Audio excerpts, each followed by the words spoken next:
Will come to order. The senators will please take their seats. Those persons not entitled to the privilege of the floor will please retire to the gallery.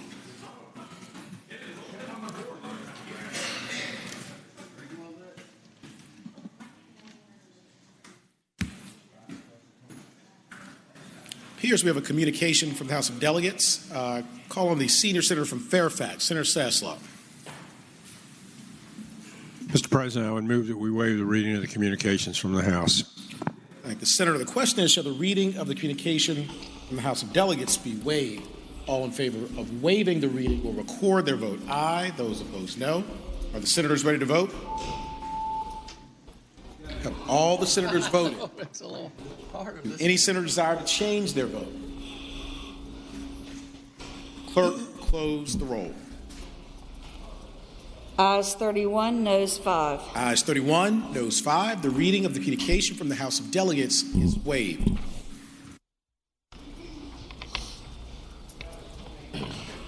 Call on the senior senator from Richmond City, Senator McClellan. Thank you, Mr. President. I move that the rules be suspended and that SR 734 be taken up for immediate consideration.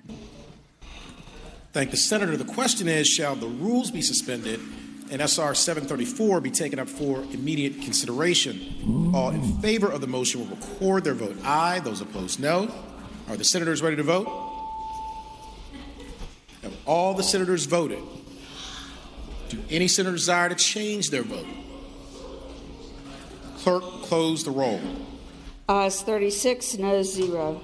Ayes 36, no 0. The rules are suspended to take up the resolution for immediate consideration. Clerk will please read the title. Senate Resolution number 734, commending Michael Paul Williams. Senior Senator from Richmond City, Senator McClellan. Thank you, Mr. President. I move that the resolution be agreed to. Senator's the floor. Thank you, Mr. President. As you all may know, Michael Paul Williams is one of the columnists for the Richmond Times-Dispatch, and he was awarded a Pulitzer Prize this year for commentary for his opinion pieces written last summer on the subject of the Confederate monuments in Richmond. We are very proud that he is now one of, I believe, 3 honorees for the Richmond Times-Dispatch and among a handful from Virginia. He will be here for a Center Hall presentation tomorrow, and I move the resolution be agreed to so that we can get a copy for him. Thank the senator. Question is, shall the resolution be agreed to? All in favor of the motion will say aye. Those opposed, no. The ayes have it. The resolution is agreed to. Senator from Prince William County, Senator McPike. Thank you, Mr. President. I'd like to move that... Mr. President. Senator from Bedford, Senator Newman. Before the gentleman makes a motion, would the gentleman yield for a question? Senator yield. I yield. Senator yield, you have the floor. Mr. President, if the gentleman, thank you, gentleman, for yielding.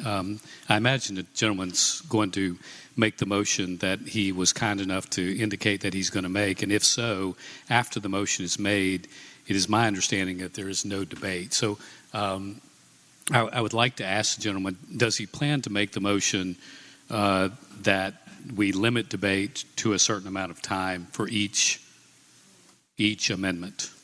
Senator's the floor. Mr. President, I'd respond to the gentleman from Bedford that the intended motion would be a Rule 46A, Romanet 6, a motion to limit debate with a limitation of 3 minutes per each side based on the LD numbers that are provided on your desk. Mr. Each President. would be limited to 3 minutes for each LD number. Further question? Mr. President, I thank the gentleman for the answer. Would the gentleman yield for another question? Senator yield. I yield. Senator yield, you have the floor. Mr. President, I know the gentleman wants to limit the debate. I know that the time is short, and we are now past 6:30.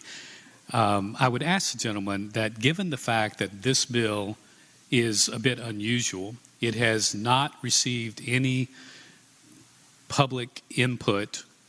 The bill did not go before any subcommittee, which is normally extended debate and deep study and normally public hearings, and given the fact that this bill did not have amendments available in Finance Committee, I just ask the gentleman that if this is the proper time to use a very unusual rule to limit debate, or should we not encourage members to limit debate? Senator, the floor. Mr. President, I'd respond to the gentleman from Bedford that I believe both of our caucuses probably have had similar conversations on not repeating and making arguments concise. Furthermore, Mr. President, I'd answer the gentleman from Bedford that we've in fact received plenty of emails on various proposals, including the amendments that are before us today, in terms of advocacy groups. While I would certainly agree with the gentleman, this is a little bit unusual in terms of circumstance, in terms of the cadence of what we normally do. This is also not normal times. And so I do appreciate the gentleman's comments, but think there has been sufficient time for both members to read, to understand, reach out, as I have, on various amendments to fact-find and further identify issues. And believe that the cadence of which we're setting sets the tone to not repeat various issues. Thank you, Mr. President.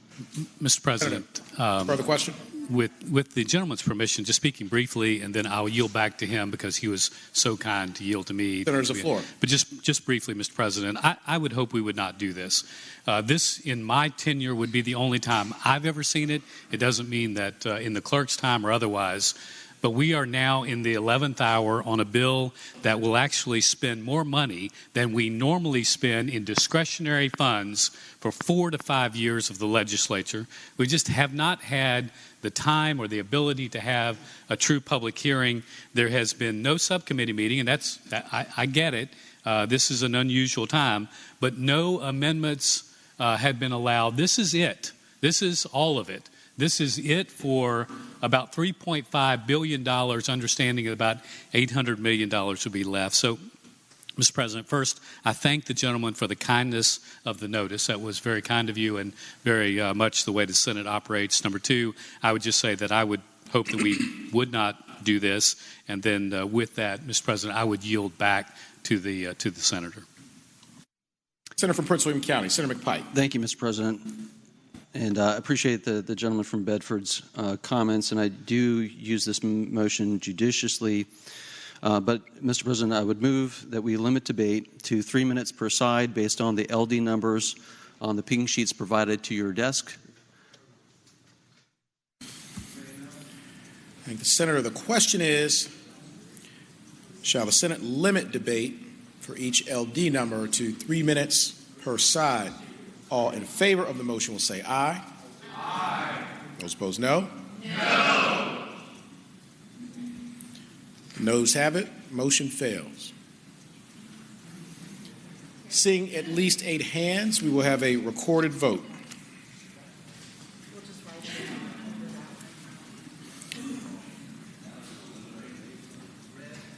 Question is, shall the debate be limited to 3 minutes per side for each LD number? All in favor of the motion will record their vote aye. Those opposed, no.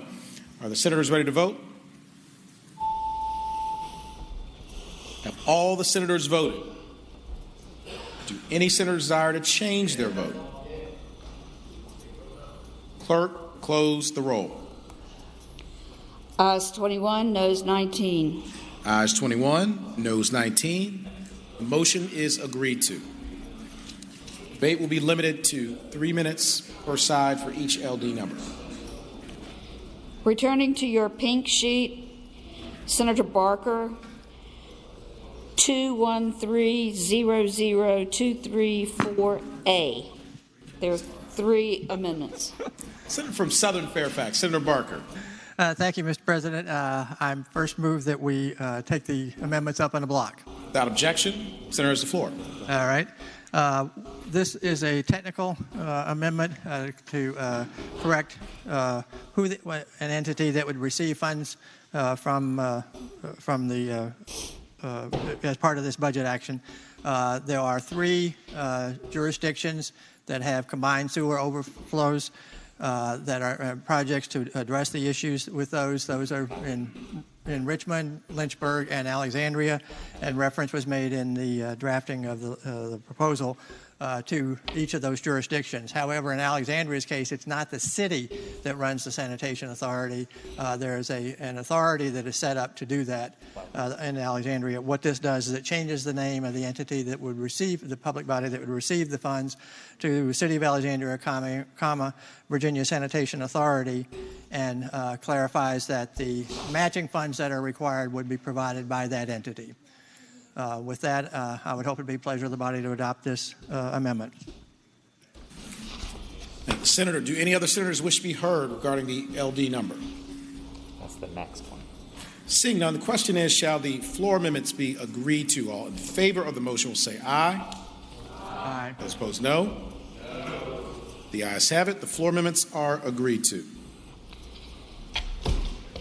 LD 21300259A, Senator Barker. There are 3 amendments. Senator from Southern Fairfax, Senator Barker. Again, Mr. President, I ask that we take these up in a block. Without objection. There are 3 amendments. All are basically worded the same.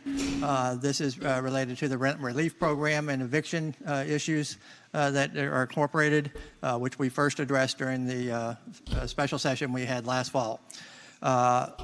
When we addressed the issues regarding evictions last fall, we set up 2 different processes for dealing with providing relief. One is to use rent relief funds, which are available as part of the ARPA funds that are available, as well as the legislation that was done at the federal level in late December, the last week of December, where Senator Warner had been heavily involved in getting that done. What we also have adopted last year, which with the senator from Alexandria, was a payment plan process that would apply where in situations where there are landlords who have 5 or more units, they must offer a payment plan when someone falls behind on their rent to give them about 6 months to catch up. What this does is it requires all landlords to pursue the rent relief program, but it does not change the fact that we exempted last fall landlords who have less than 5 units. So they're 1 to 4 units. They do not have to offer a payment plan to address the shortages that people have had in terms of being able to cover that rent. What this does is just refers back to that action that was taken then, so that judges who would be dealing with the eviction cases understand that those with 1 to 4 units are not required to offer a payment plan. Thank the senator. Do any other senators wish to be heard regarding the floor amendments? Seeing none, the question is, shall the floor amendments be agreed to? All in favor of the motion will say aye. Aye. Those opposed, no. The ayes have it. The floor amendments are agreed to.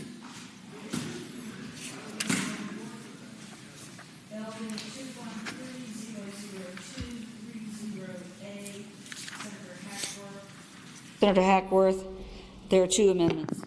Senator from Tazewell, Senator Hackworth. Yes, Mr. President. I would ask to take these up in a block. Without objection, Senator has the floor.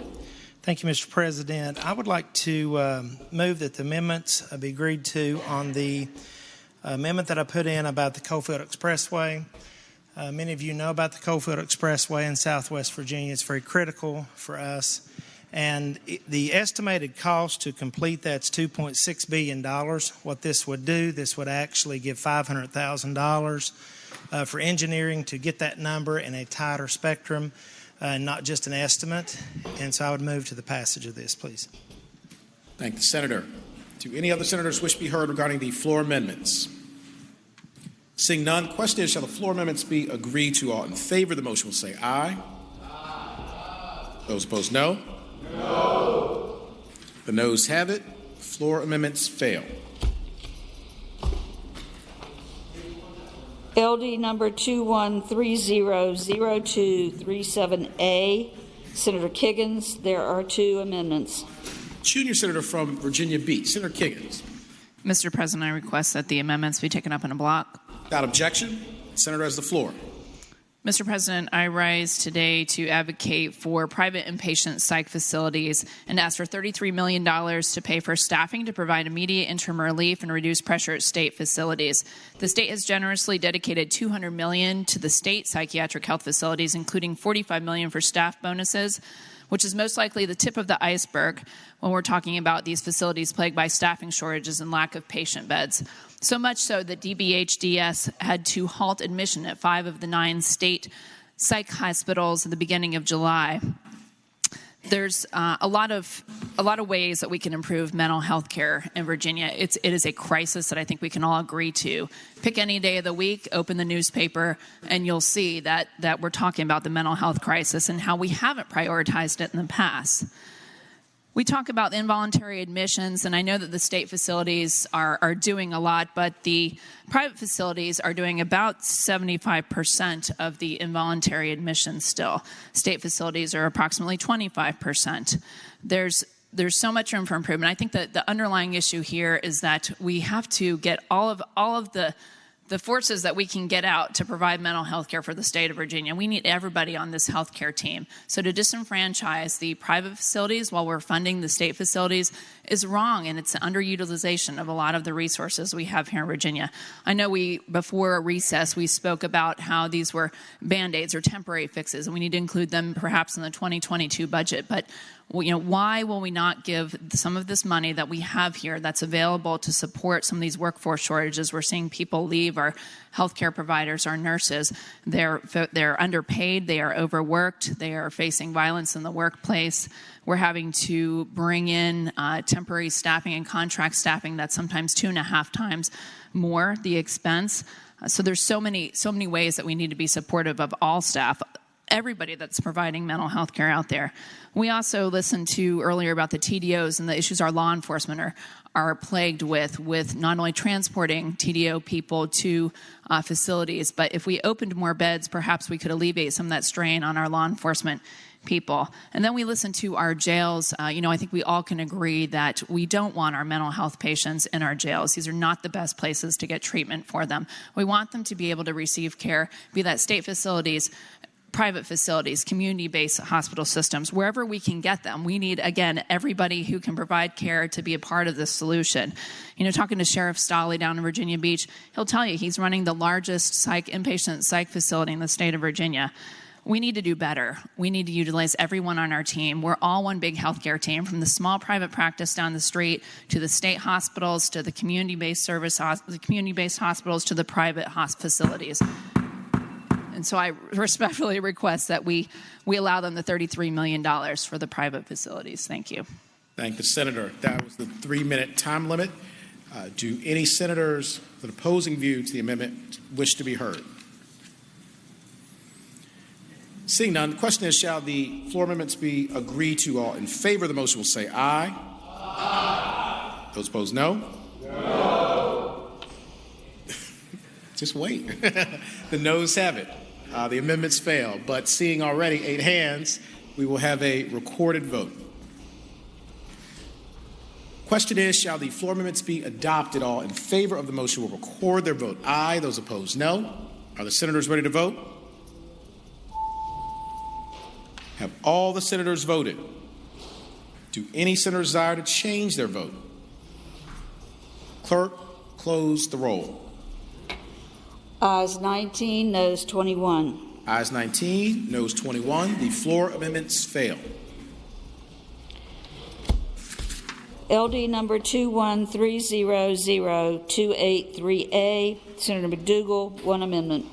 Senator from Hanover, Senator McDougal. Thank you, Mr. President. Move the amendment be agreed to and speak to the motion. Senators, the floor. Mr. President, this amendment is pretty straightforward. We've talked a lot about the budget. Actually, we haven't gotten to talk a lot at all because we are not being permitted to talk about it, but there'll be an opportunity when we have the motion to suspend the rules at the end for us to have a discussion about some of the provisions we can't talk about now.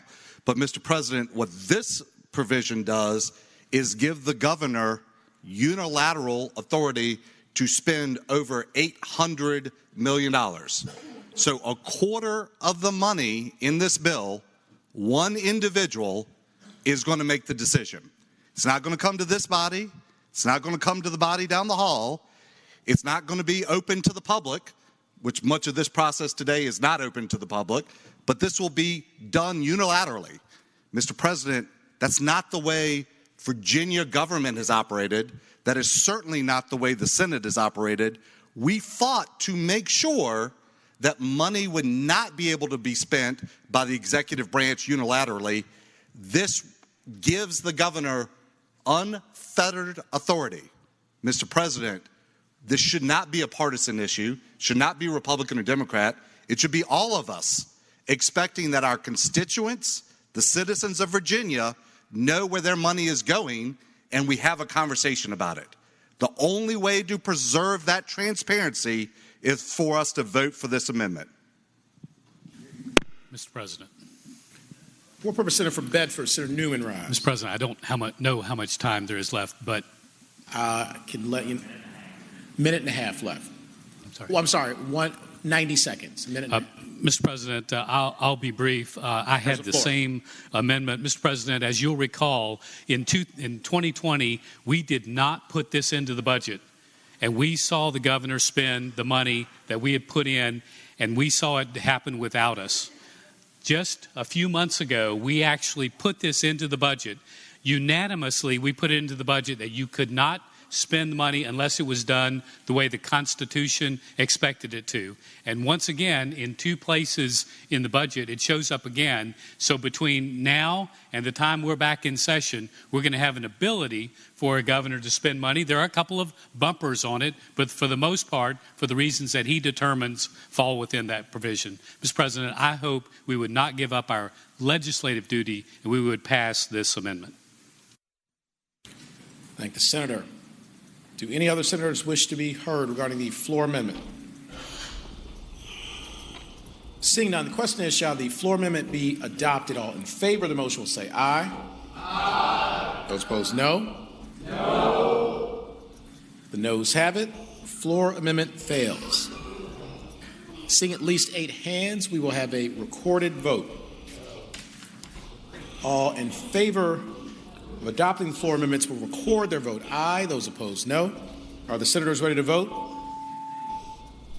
Have all the senators voted? Do any senators desire to change their vote? Clerk, close the roll. Ayes 19, noes 21. Ayes 19, noes 21. The floor amendment fails.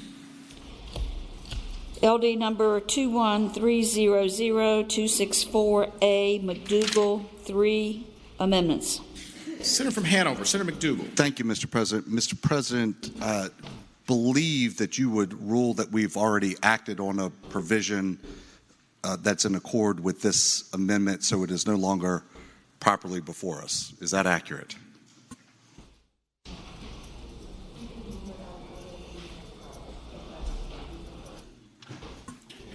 Senator, you can either withdraw it if you'd like, or we can rule it out of order. Mr. President, I'm not going to withdraw it, so if you would like to do something else, that's okay. Thank the Senator. Rule the Senator's amendments out of order. No, just that was for the sheriff's raise. Mr. President, just maybe a little more explanation. That was the raise for law enforcement, sheriff's deputies, and correctional personnel that we already approved before we took our 4-hour hiatus and are now returning where we can't debate. Thank the Senator. LD 21300-285A, McDougal, 1 amendment. Senator from Hanover, Senator McDougal. Mr. President, I move that the amendment pass and speak to the motion. Senator's the floor. Mr. President, this is the amendment that deals with the language that we would typically find in a bill. I can see how it does not affect COVID at all, dealing with student athletes and addressing the use of their name, image, and likeness. Mr. President, there have been no public hearings on this. It's not been to committee. It's not been debated. I don't even know where the language came from because certainly there's been no conversation about it. Mr. President, we heard earlier on an amendment from the Finance Committee Chairman that typically these types of matters are reserved for the general legislative session and not in a special session and not in particularly a special appropriation bill of this nature where we're trying to spend money that was returned from the federal government to the states. Mr. President, I would ask that this body not put this policy decision forward. It could be a brilliant policy decision, or it could have some challenges. I'm not quite sure because we've not been able to have a conversation about it. It does not belong in this budget. It is legislation. It is not budgetary, and I would move that the amendment be agreed to. Thank the senator. For what purpose, Senator from James City County, Senator Norman Rise. Mr. President, parliamentary inquiry. Senator's floor. Mr. President, as I understood the call of the governor, it was to deal with certain specific areas, one of which, and the primary of which, was the appropriation and disbursement of the federal dollars. And the Department of Treasury articulated 5 categories or buckets that the money had to go into. And Mr. President, my parliamentary inquiry is that does the current language that is contained in the proposed Senate bill, is it in fact fall within the context of the governor's call and also the criteria is established by the Department of Treasury because it involves no appropriation or disbursement of funds?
Senate will come to order.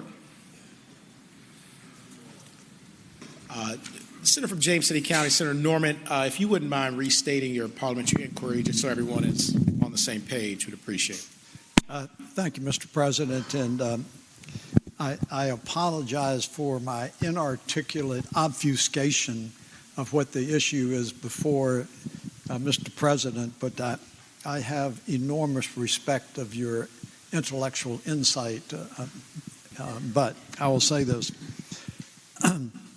Mr. President, my motion dealt with whether or not this specific provision of the proposed budget bill was germane and appropriate to be considered. And Mr. President, my position was that we are here as a result of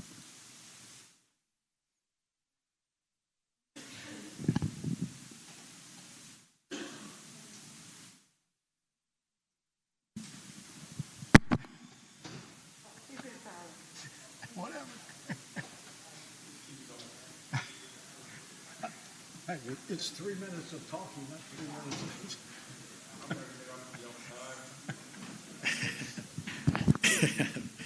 Thank you, Senator. Sorry, didn't want to interrupt. I am very accustomed to being interrupted, sir, and usually justifiably so.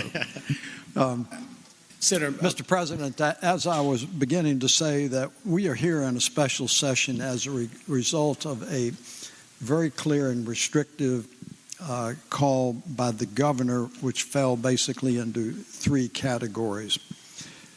None of the 3 categories anticipated or in fact explicitly authorized the introduction of any legislation that was not consistent with the call.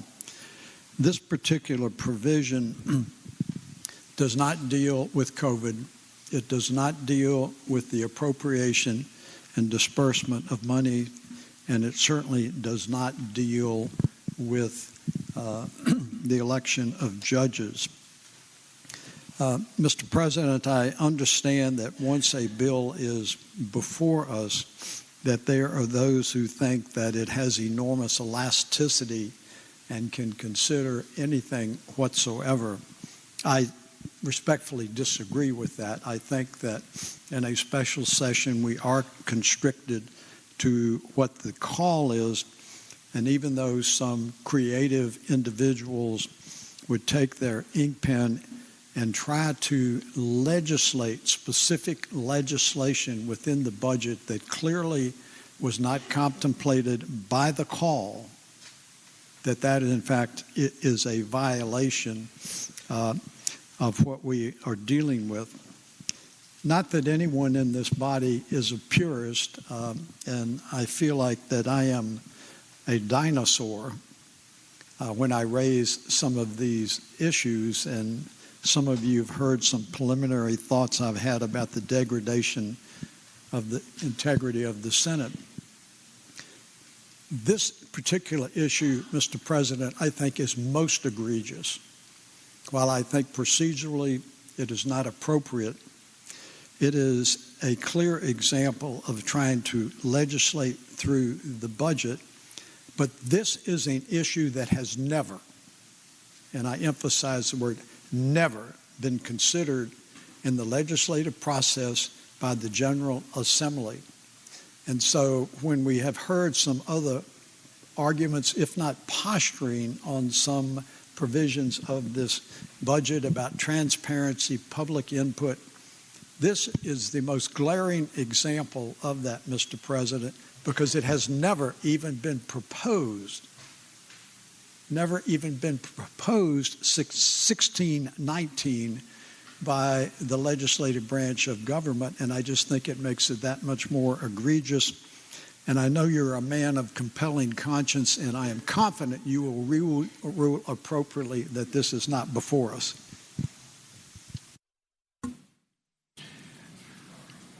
Thank the Senator. The chair rules that the provision is raised by the Senator from James City County is not properly before the Senate for consideration.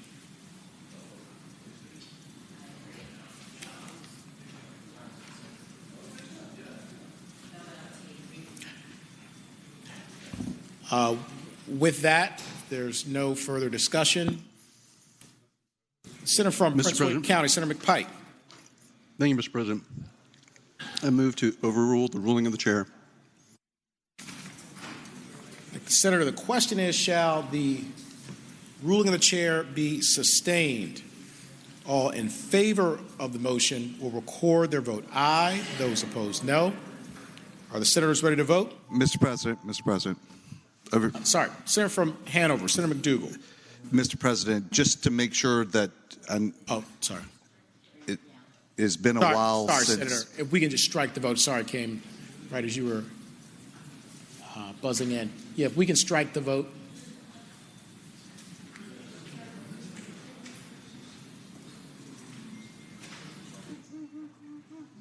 Okay. Sorry, Senator from Hanover, Senator McDougal. Thank you, Mr. President. Mr. President, just I'm going to phrase this as a parliamentary inquiry to refresh the recollection of all the members. If you think that Mr. President had the accurate ruling, you would want to vote yes. If you think Mr. President had an inaccurate ruling, then you would want to vote no. So a green vote would be in support of Mr. President and in support of the position that my amendment was introduced to take. That's correct. Thank you, Mr. President. Thank the Senator. Okay. Question is, shall the ruling of the chair be, for what purpose, Senator from Rockingham, Senator Obenshain, rise? Mr. President, speak to that motion very briefly. Senator from James City County has spoken at great length as to the reasons why this provision of the budget is not properly before the body. I gather from the motion to overrule or affirm the ruling of the chair that some in here take a contrary position. I haven't heard any explanation because, quite frankly, I don't believe that there is an explanation that can be articulated as to why this provision is properly before the body. If the gentleman from Prince William County or anybody else seeks to overrule the ruling of the chair, I think the least that we can ask is for some cogent explanation as to why the ruling of the chair might possibly be an error. So I would ask the gentleman from Prince William or somebody else who supports that motion to please kindly explain to those of us who agree with the chair as to why we should reconsider that position.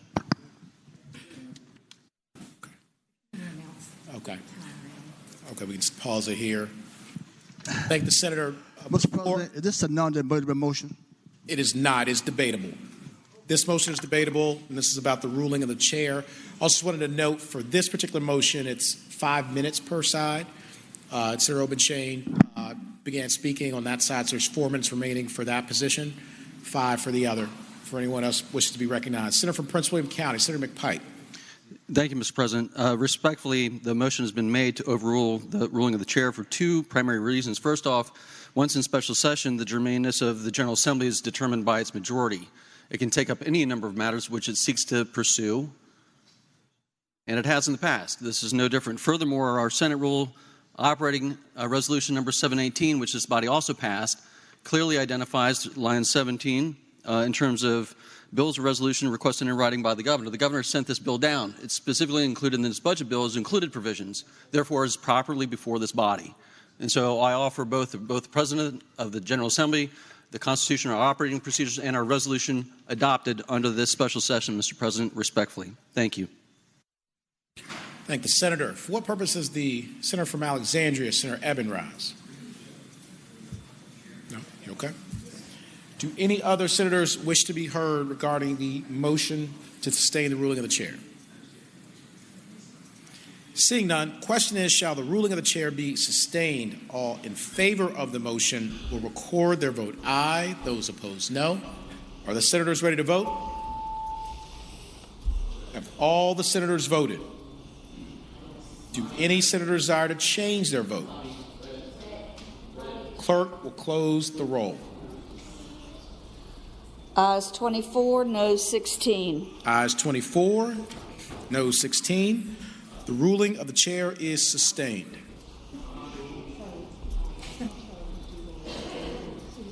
What?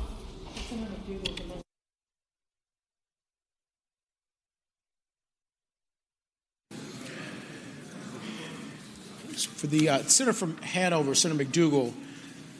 Mr. President, I'm assuming that you're going to rule that my amendment is now out of order like you did on the previous one since the policy is already adopted. That's correct, Senator. Thank you, Mr. President. Thank the senator. That amendment having been ruled out of order. LD 213-00295A, McDougal, 2 amendments. Senator from Hanover, Senator McDougal. Thank you, Mr. President. I move that the 2 amendments be agreed to. And speaking to the motion. Senator, has the floor. Mr. President, this is in reference to broadband, and this is not the first time that you've heard me speak about broadband on this body. Mr. President, the introduced bill has a substantive amount of money for broadband. But, Mr. President, the one thing that I have seen and many of you have seen is that amount, even though substantive, is not enough. Broadband has become vital to most all of my constituents and most of the Commonwealth. Mr. President, a substantial portion of my district, citizens do not have access to high-speed internet, do not have access to work from their homes, do not have access to get education from their homes, do not have access to telemedicine from their homes. Mr. President, they don't have access to these things for miles and miles away. Many of my constituents end up at libraries that are sometimes 40 and 50 miles away from their house to sit in their parking lot for their children to do classwork. Mr. President, in the last year and a half that we have been through, that's unacceptable for Virginia. It's unacceptable for Virginia's children to have to endure that, Virginia's families to have to endure that, individuals wanting to work to have to endure that, and people needing health care to endure that. Mr. President, I had the opportunity to take my daughter Reagan and Morgan with me to a press conference where the governor attended, and we've come up with some very crafty ways to package state money, local money, and private money to solve this problem. But we need to put a bigger chunk to fix it. This should be a priority of this legislature. It should be the priority of this bill. And Mr. President, I ask that the members of this body agree to put $1 billion toward broadband and make sure it's a priority, make sure it's as big a priority for the rest of the Commonwealth as funding Amazon was for Northern Virginia. Thank you, Mr. President. Thank the senator. There's 50 seconds remaining for proponents of that position. Call on the senator from Northwestern Fairfax, Senator Boysko. Thank you, Mr. President. I think we are all in agreement that broadband is a very top priority for the Commonwealth of Virginia from every corner of this wonderful state. And I will tell you that I have had many conversations with U.S. Senator Mark Warner, who has committed that he will be bringing additional federal funding down to make sure that we are addressing not only the implementation and the infrastructure issue, but also the affordability issue, because we know that even if you have access to it, some families are not able to afford it. I have worked with the governor's chief broadband advisor, who has worked alongside with the private industry, the local governments, the broadband authorities around the state, as have I. We believe that this is a good number. This will get us where we need to go. As you will recall, last year we made a pilot program permanent that helps to, one, helps harness more private dollars by making our utilities able to put that infrastructure in the ground, which makes it less expensive. We made it able for our localities to enter into the VADI agreements, and we are working hard to end the broadband the digital divide in Virginia. This is a good amount. $700 million is historic. When I became a freshman delegate on the Broadband Advisory Council, we had $1 million total to spend in Virginia. We have now $700 million to spend, which is historic, never been seen before, doing more across than any other state in the entire nation. And I am proud to support this initiative as we have it in the budget. Thank you. Thank the senator. Do any other senators wish to be heard regarding the floor amendments? Mr. President, if no additional senator wishes to speak, I'm not going to lose the last minute. 50 seconds. Senator from Hanover, Senator McDougal. Thank you, Mr. President. Mr. President, I understand the senator's position that we started with very little and now we have more. But, Mr. President, for my constituents, not the ones in Northern Virginia, but the ones that are my friends and neighbors, they need it now. They don't need it in 10 years. They don't need it in 15 years. They don't need it in 5 years. They need it now. When the United States made a commitment to getting electricity to every house, we thought it was a priority. We found through the pandemic, broadband is a priority. This body needs to make it so by putting the money and committing it today. Thank the senator. Do any other senators wish to be heard regarding the floor amendments? Senator from Northwestern Fairfax, Senator Boysko. Thank you, Mr. President. I would urge the body to vote this down. We have the ability to close the digital divide in 18 months with the money that is provided. As I stated, U.S. Senator Mark Warner is working closely with us. He will bring additional money to help with affordability. We can do this in 18 months, and I urge you to vote this down because this is a very, very adequate amount that we will be able to do the work that we need to do in Virginia. Thank you, Senator. Question is, shall the floor amendments be adopted? All in favor of the motion will say aye. Aye. Those opposed, no. No. Noes have it. Floor amendments fail. Seeing at least 8 hands, we will have a recorded vote.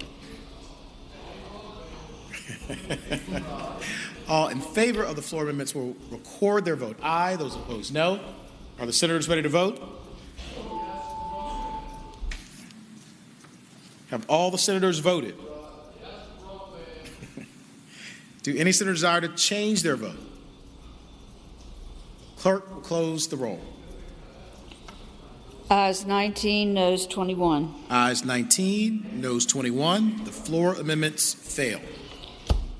LD 213-002-84A. McDougal, one amendment. Senator from Hanover, Senator McDougal.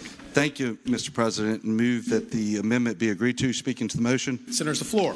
Mr. President, in the budget, we have continued legislation dealing with the private contractual rights of citizens regarding evictions. Mr. President, this provision removes that from the budget and says that people who contract with each other over a residence have the benefit of that bargain. It's pretty straightforward, Mr. President.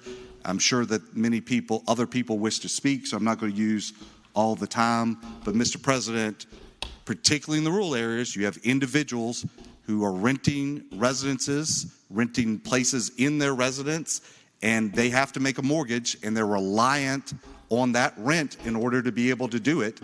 And we're prohibiting them from being able to evict a person who is not paying, and many people are struggling. Thank the senator. 2 minutes, 2 seconds remaining in that position. Do any other senators wish to be heard regarding the floor amendment? Seeing none, the question is, shall the floor amendment be adopted? All in favor of the motion will say aye. Aye. Those opposed, no. No. The noes have it. The floor amendment fails. Seeing at least 8 hands, we will have a recorded vote. Question is, shall the floor amendment be adopted? All in favor of the motion will record their vote aye. Those opposed, no. Are the senators ready to vote? Have all the senators voted? Do any senators desire to change their vote? Clerk, close the roll. Ayes 19, noes 20, Rule 36-1. Ayes 19, noes 20, Rule 36-1. The floor amendment fails. LD 213-00220A, Obenshain. There are 3 amendments. Senator from Rockingham, Senator Obenshain. Mr. President, I move that these be considered in the block and move that they pass. Without objection, Senator has the floor. Speaking to the amendments, Mr. President, members of the Senate, this budget has language in it dealing with election integrity, which seems to be the term du jour in Washington as well as in states across the country. On page 8 of the budget, you will see that there are some extraordinary items in there. At line 465, there's $1.5 million being allocated to the Department of Elections for something that I scratch my head over, and I don't know what in the world it means. It says to combat misinformation about Virginia elections. It also, at lines 478 through 482, gives unlimited, broad discretion to the governor to spend unspecified, presumably unlimited additional amounts for appropriate reasons.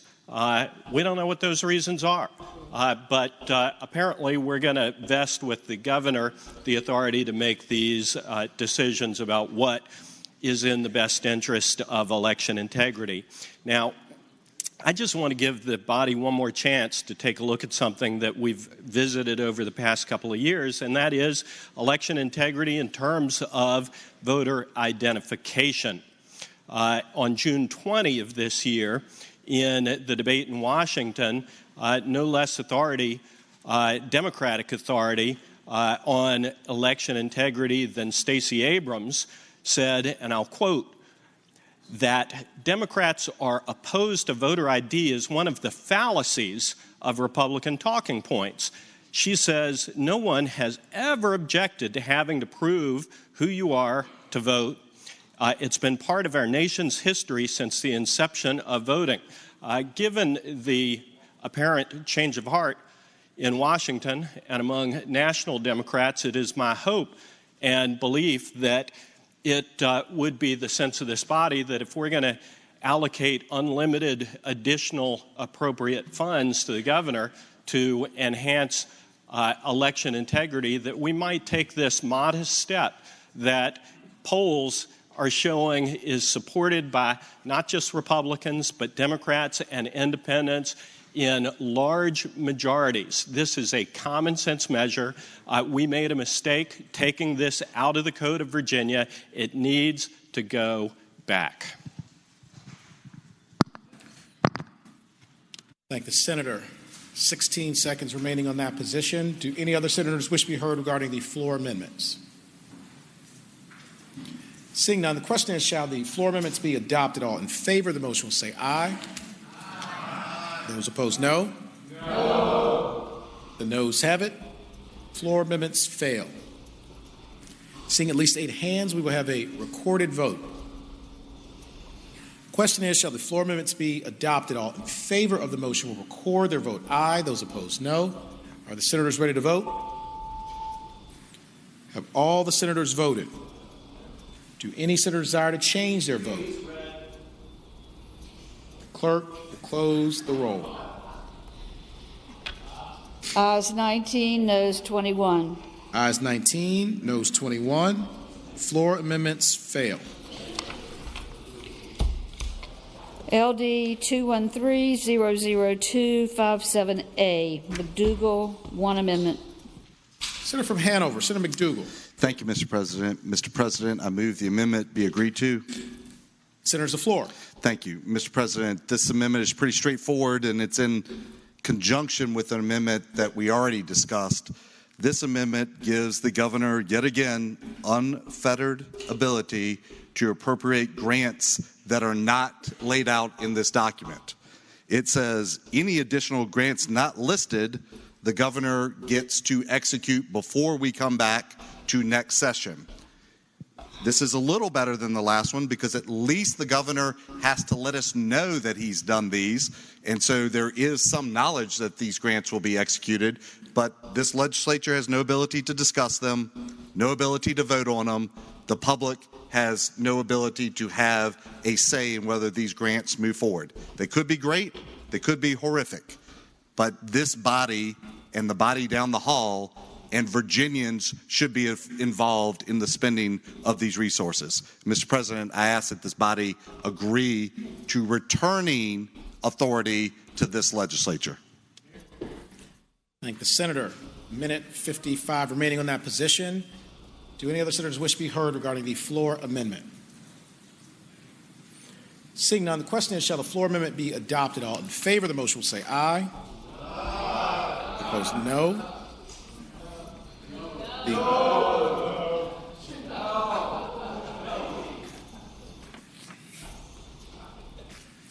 The noes have it. Floor amendment fails. Seeing at least 8 hands, we will now have a recorded vote. Question is, shall the floor amendment be adopted? All in favor of the motion will record their vote aye. Those opposed, no. Are the senators ready to vote? Have all the senators voted? Do any senators desire to change their vote? Clerk will close the roll. Ayes 19, noes 21. Ayes 19, noes 21. Floor amendment fails. LD 213-00167A, D staff, 3 amendments. The senior senator from Virginia Beach, Senator D staff. Yes, Mr. President. I'd like to explain this amendment and put the 3 in a block. Without objection, the senator has the floor. And what this does, Mr. President, is it repeals the Virginia Overtime Wage Act, which was adopted by the 2021 General Assembly Special Session 1. In doing this, it actually puts us in compliance with the federal law and the way the federal law came down on this. Mr. President, what this does, it allows for law enforcement, public safety, sanitation workers, EMS, any city employees, any government employees, the ability to make the decision whether they want to take overtime pay or compensated time off. And, you know, a lot of the folks that are junior who want more time off would rather have comp time than overtime. And a lot of the senior people who are very, very senior would rather have comp time than overtime. And Mr. President, that's exactly what this does. It doesn't expend one more dollar in the budget. There is no financial impact whatsoever on this. Thank you, Mr. President. Thank the senator. 2 minutes, 2 seconds remaining on that position. Senator from Fairfax City, Senator Peterson. Gentleman, yield for a question. Will the senator yield? Mr. President, happy to yield. And I would ask the gentleman, I'm trying to see him through the steel cage here, but I know that there's some other amendments that are coming down the pike on the Overtime Act that are not a full repeal. How does his version marry up, or how does it compare with these other versions? Senator, it's the floor. Mr. President, I've not done a side-by-side comparison between mine and the other amendments on this. I know that this makes us, with a complete repeal, we're compliant now with the federal law. I don't know what the other one does, and to be honest, I've read it, but I've not dug in and done a side-by-side comparison. I thank the gentleman. Thank the senator. Do any other senators wish to be heard regarding the floor amendments? Seeing none, the question is, shall the floor amendments be adopted? All in favor of the motion will say aye. Aye. Those opposed, no. No. The noes have it. The floor amendments fail.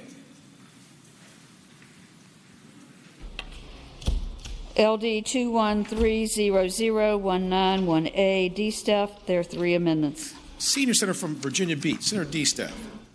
Mr. President, I move the floor amendment and would like to first combine all 3 of them into one. Without objection. Take them in a block. Without objection, the senator has the floor. Mr. President, explaining this floor amendment, the state is currently buying the lowest cost, technically acceptable PPE. The result of this is we're buying Chinese imports with no FDA compliance and no ASD. There's another one that I'll get to in a second for compliance. But manufacturers that we've asked to spin up and support creating PPE during our time of crisis now have full warehouses and idle lines because China is dumping inferior PPE that is less than the cost of shipping it from China to here. Mr. President, the state and healthcare systems should be buying American-made or at least ASTM certified and FDA approved quality masks. And we are not doing that at this point in time. Mr. President, all the states around us have been doing this. This is our opportunity to do the right thing and go and support the manufacturers that have come to our request, spun up manufacturing to do PPE when we needed it the most. And Mr. President, when the ASTM standards have been tested, every one of the Virginia manufacturers meet or exceed ASTM certifications and FDA-approved quality standards. Thank you, Mr. President. I'm happy to answer any questions. Thank the senator. About a minute 30 remaining on that position. Do any other senators wish to be heard regarding the floor amendments? Seeing none, the question is, shall the floor amendments be adopted? All in favor of the motion will say aye. Aye. Those opposed, no. No. The noes have it. The floor amendments fail.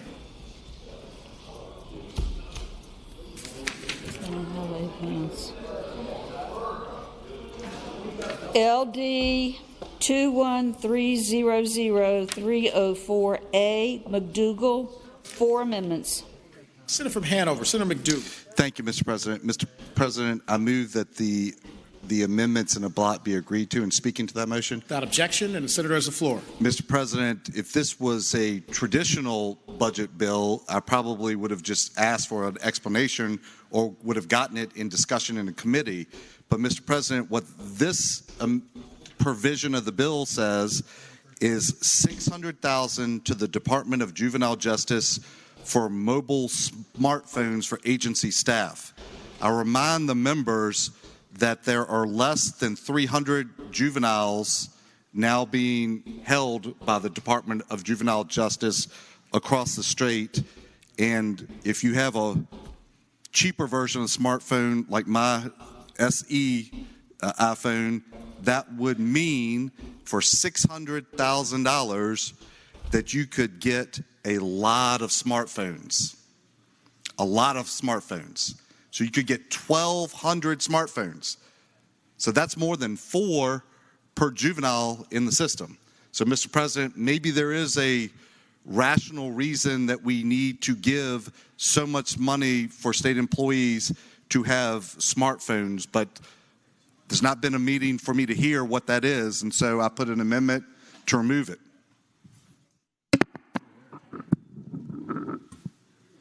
Thank the senator. With a minute 40 left on that position, what purpose senator from Western Fairfax, Senator Marsden, rise.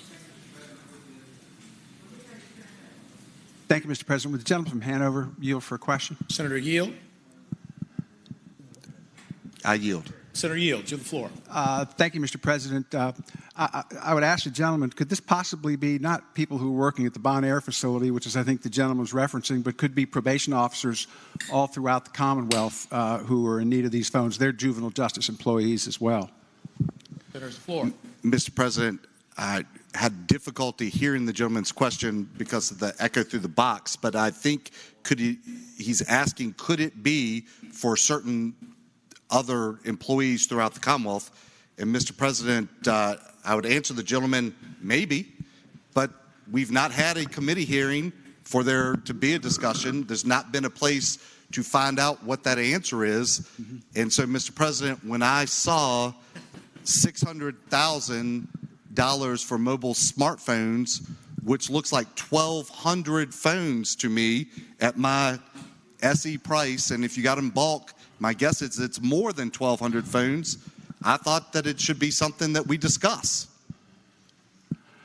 Mr. President, if I could speak to the issue. Senators, the floor. Thank you, Mr. President. I've been advised that it is for probation officers. We have 31 court service units, each with usually dozens of probation officers. I would assume that perhaps the folks at the Bon Air Juvenile Correctional Center would also be eligible for these, and I would ask that the amendment be rejected. Thank you. Mr. President, would the Senator yield for a question?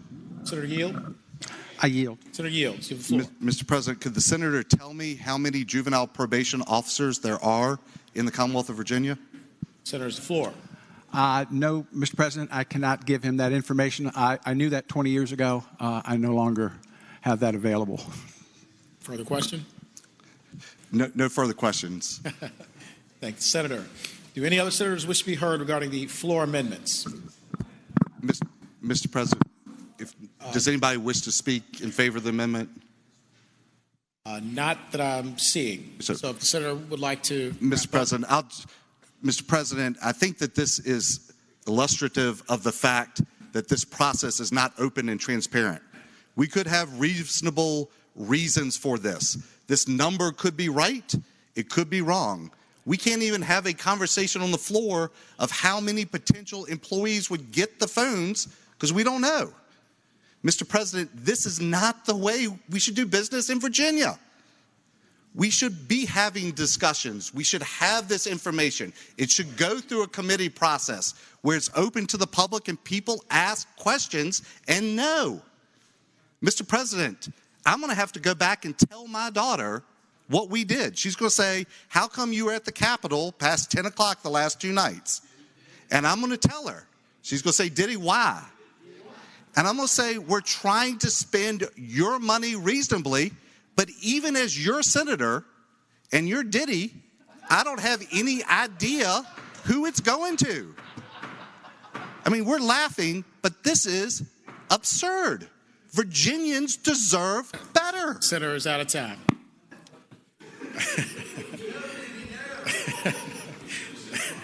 For what purpose does the junior senator from Richmond City, Senator Morrissey, rise? Would the gentleman from Western Fairfax yield for a question? Senator yield. About 2 minutes. I yield. Senator has the floor. Thank you, Mr. President. I would ask the gentleman that, not knowing the number of juvenile probation officers in the Commonwealth of Virginia, can the gentleman assure this body with certitude that we need $600,000 to purchase those phones? Senator, the floor. Mr. President, I'm not an expert in the purchase of cell phones. However, I can say that asking employees to use their own cell phones in the conduct of their duties, I think, is inappropriate.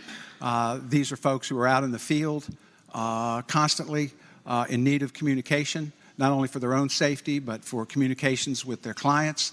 And clearly, this has been a need for some point in time.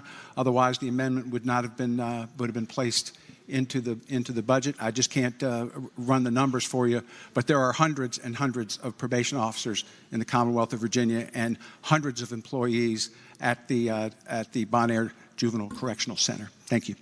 Senator, further question? Speaking to the measure, Mr. President. Senator's the floor. 1 minute remaining. Thank you, Mr. President. I don't think there's anybody in this body that probably is as knowledgeable and engaged with the Department of Juvenile Justice and has the experience than the senator from Western Fairfax. With that said, and I also would agree with him that these probation officers need phones, but before we spend $600,000, I think we need to know with certainty that that money is needed and that it's necessary, and if we can't establish the number of employees that need those phones, then I can, in good conscience, vote for that expenditure. Thank you, Mr. President. Thank the senator. Do any other senators wish to be heard? Seeing none, the question is, shall the floor amendments be adopted? All in favor of the motion will say aye. Aye. Those opposed, no. No. The noes have it. The floor amendments fail. Seeing at least 8 hands, we will have a recorded vote.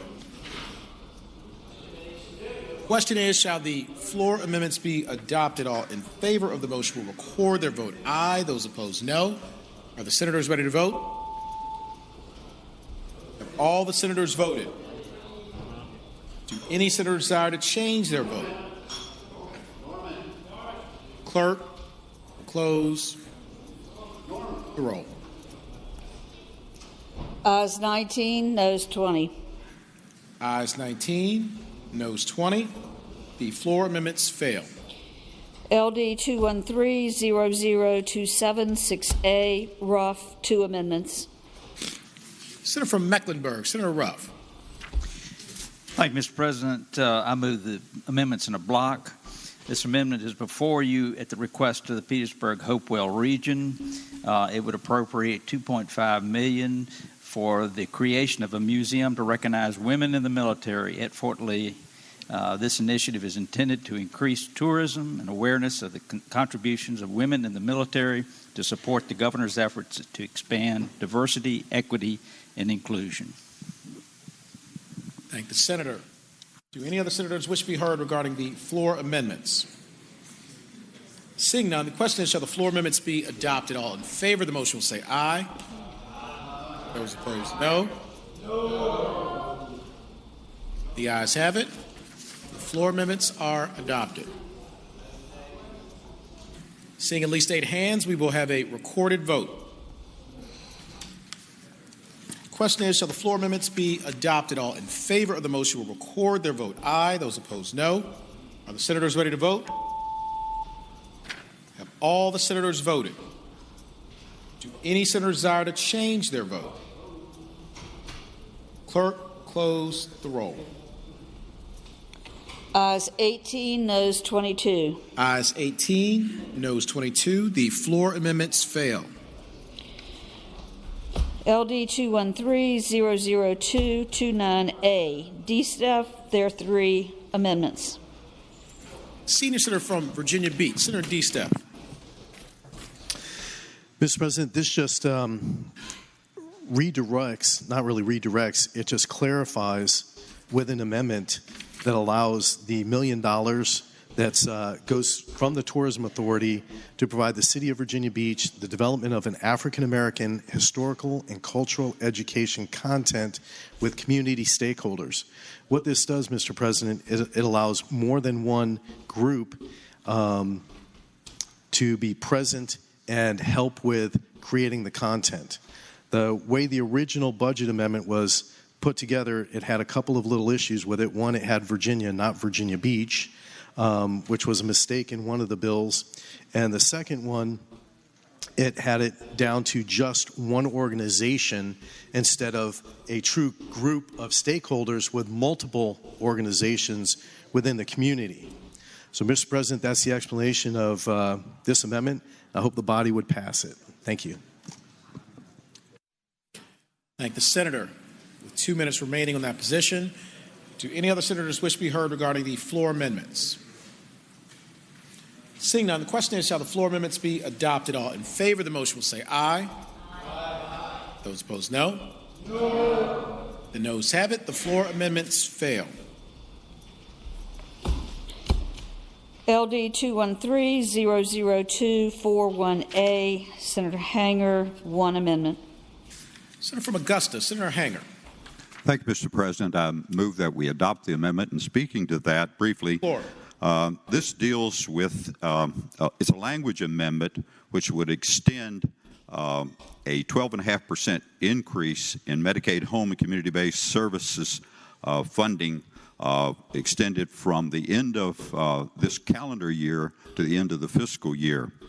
Why that is important is because of it's a timing issue, Mr. President. We currently are essentially in a crisis. We know we're in a crisis with the delivery in our mental health institutions, but our community-based services are provided largely through their community service boards and private providers, and they are experiencing that same crisis due to a number of reasons. We're in a good situation because the American Rescue Plan Act has provided funding, an increase in Medicaid funding for this very purpose, and it's restricted this purpose, and it's going to create a fund of state savings of $273 million. And this money can be applied then for continuity of services in this particular area. I had the opportunity to co-chair a joint subcommittee that oversaw the downsizing of our state training centers. We went from thousands of people down to just one facility in Chesapeake. Many of these individuals, thousands of them, are out in the community being provided these services. We owe it to them to make sure that we appropriately fund these services, and we have the ability to do it through this funding. Also, I would suggest that we are currently in a rate study. And when that rate study is completed, we're going to find that we're going to come back here in January and have to look forward to the next biennial budget in applying probably upwards of $200 million or so to make up for where we need to be in appropriately funding this area. I ask your concurrence. Thank the senator. With 1 minute, 10 seconds remaining on that position, call the senator from Prince William County, Senator McPike. Thank you, Mr. President. I'd urge the members of the Senate to support this amendment. This is, I think, a good technical fix that will put some of our community-based providers in a much better position. As the Senator Emmett Hanger indicated, the 12.5% is, I think, a critical element, and again, would support this position and the amendment moving forward. Thank you, Mr. President. Thank the senator. For what purpose is the senator from Northern Fairfax, Senator Howell, rise? I know we're out of time, but I just want to urge everyone to vote for this amendment. Thank the senator. Do any other senators wish to be heard? Seeing none, the question is, shall the floor amendment be adopted? All in favor of the motion will say aye. Aye. Those opposed, no. The ayes have it. The floor amendment is adopted. LD 213-00260A, Senator Hanger, 2 amendments. Senator from Augusta, Senator Hanger. Mr. Chairman, I would ask that this this amendment, proposed amendment, go by temporarily. There is another amendment which addresses it. When I was briefed on the budget actions of the governor, it occurred to me that the last time we had special federal funding, we decided to make it fair and appropriate money to our local police departments that normally get funding through the 599. The difference here, of course, is we are looking to be more generous now with the deputies, and there's another measure out there that I think should be heard first, and then if we need to, we can come back to this. Thank you. Thank the senator. Without objection, LD will go by temporarily. LD 213-00277A, Senator Stanley, 2 amendments. Senator from Franklin County, Senator Stanley. Thank you, Mr. President. With regard to this proposed budget amendment, in light of the fact that what this budget amendment was an increase or bonus payments to law enforcement, especially our deputy sheriffs, and having that been addressed by the new senator from Tazewell's part, that was found in my Part A, since that was addressed in the previously approved budget amendment, and understanding that the senator from Bedford has basically the Part B in terms of what is left of that, which would address bonuses and payments to all local law enforcement. I would ask, Mr. President, that this budget amendment be withdrawn. Thank the senator. Without objection, these amendments are withdrawn. LD 213-00278A, Stanley, 3 amendments.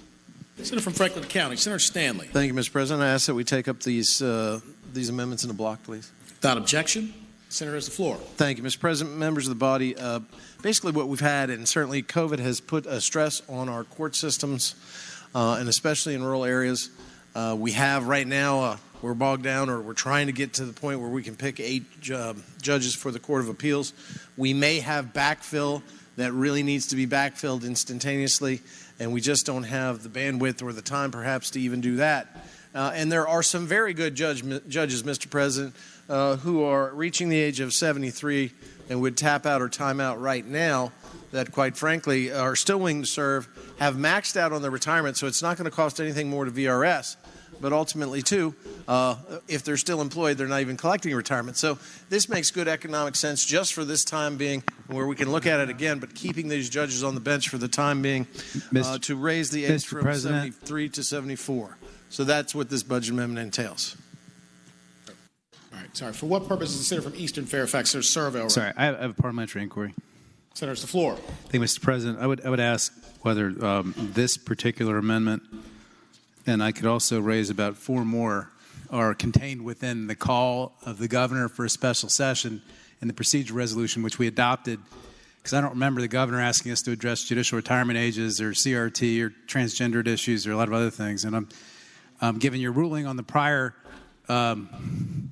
matter, would ask, is this also not outside the scope of the procedure resolution, the governor's call, and not germane to the budget? 3 different issues. Thank you.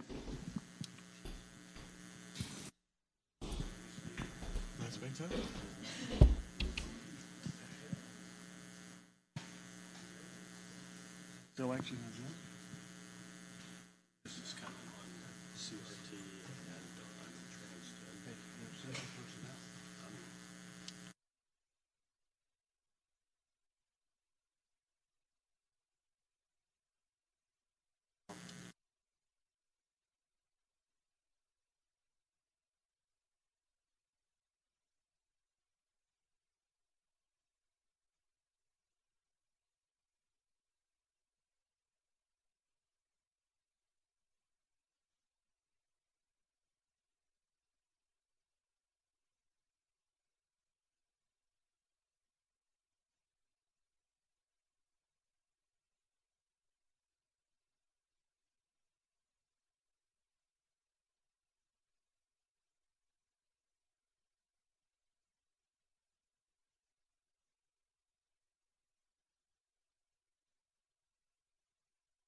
Senate will come to order.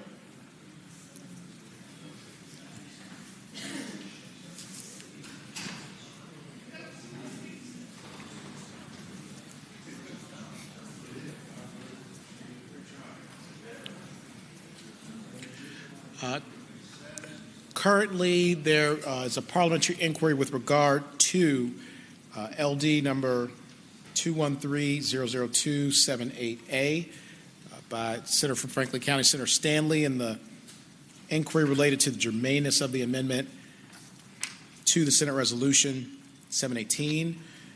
The chair rules that the amendment is germane to the resolution.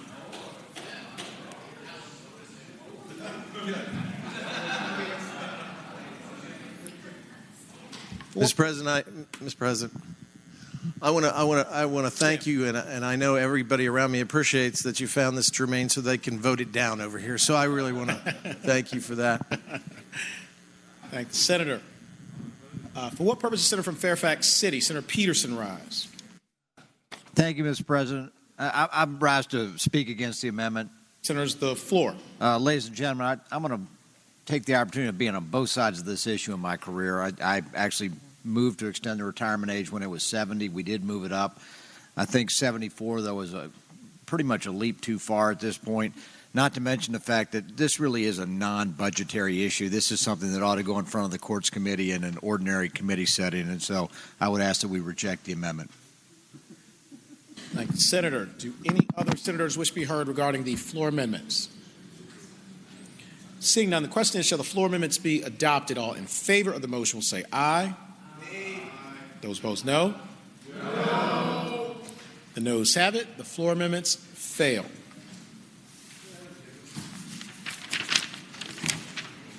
LD 213-00279A. Senator Stanley, 2 amendments.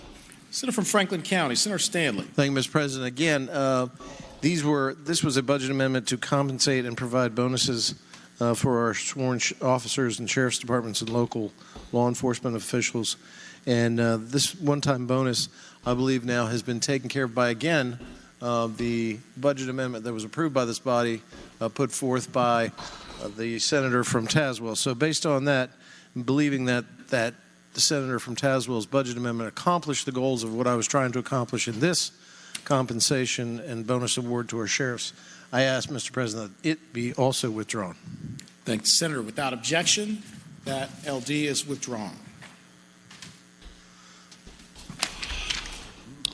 LD 213-00280A. Senator Stanley, 5 amendments. Senator from Franklin County, Senator Stanley. Thank you, Mr. President. I ask that the amendments be taken up in a block, sir. Without objection, Senator, the floor. Thank you, Mr. President. We've included in the budget that's before us a certain amount of match money with regard to HVAC systems.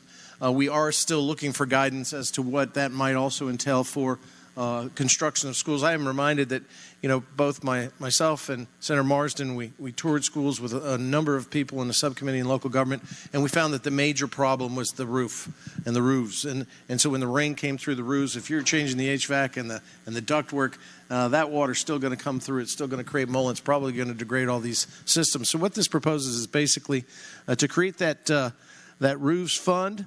It puts a nominal $1 million in it, but it also gives us a place mark and a bookmark in case we want to reappropriate money and do a little more, because we should be doing more for school modernization than just $250 million for HVAC. So what this proposes is giving us a vessel that if we come back and appropriate funds, or even if the governor decides he wants to appropriate more money to the school modernization effort, that we would have a fund by which this body has passed before, a school roofs fund, in order to put that money in there, and so it can go to good use to those schools that really need not just a good HVAC system and air filtration system, but good roofs. Thank you, Mr. President.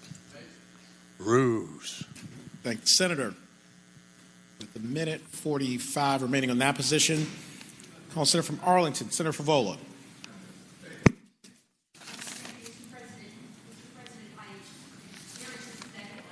Senator, I think your mic may not be on.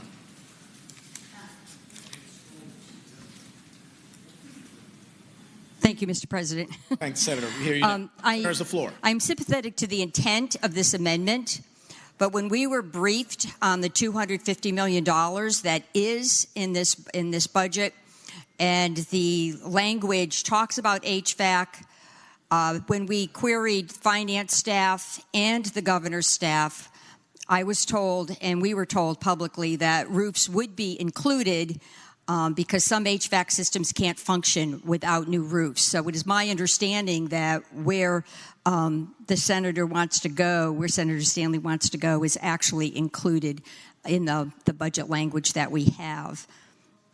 We may want to do more next session. There may be other issues that we want to take on more comprehensively when it comes to school renovations or modernization. But for the moment, I would ask that we defeat the amendment. Thank you.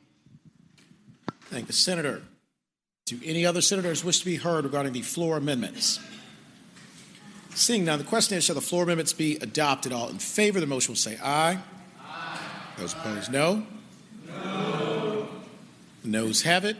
Floor amendments fail.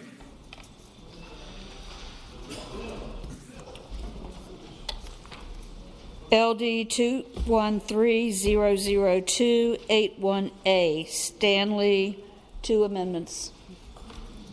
Senator from Franklin County, Senator Stanley. Thank you, Mr. President. Mr. President, we passed a bill which creates the NASCAR Heritage Trail. We have over 14 small tracks throughout the Commonwealth of Virginia, from Northern Virginia, Central Virginia, Eastern Shore to South Side and Southwest Virginia. A lot have been out of business because of the COVID epidemic and the COVID pandemic. We need to really kind of get in those, give them some good PR, support their abilities, because they support small towns and small businesses in small towns. And what we really need to do is match what North Carolina has done. North Carolina took the bill that I drafted and that we passed and that is now law in the Commonwealth of Virginia, and they copied it. But not only did they copy it, they gave $5 million to create their NASCAR Heritage Trail. So you're getting a bargain at 2.5. All right, but ladies and gentlemen, as a part of the tourism money that we've allocated for that, we should focus on these small towns, these small tracks, these small businesses. We should really kind of celebrate what is a part of the history of sport in the Commonwealth of Virginia, and that's the budget amendment, Mr. President. I appreciate your time. Thank the Senator. 2 minutes remaining on that position. Do any other senators wish to be heard regarding the floor amendments? Seeing none, the question is, shall the floor amendments be adopted? All in favor of the motion will say aye. Aye. Those opposed, no. No. The noes have it. The floor amendments fail. LD 21300252A, McDougall, 2 amendments. Senator from Hanover, Senator McDougall.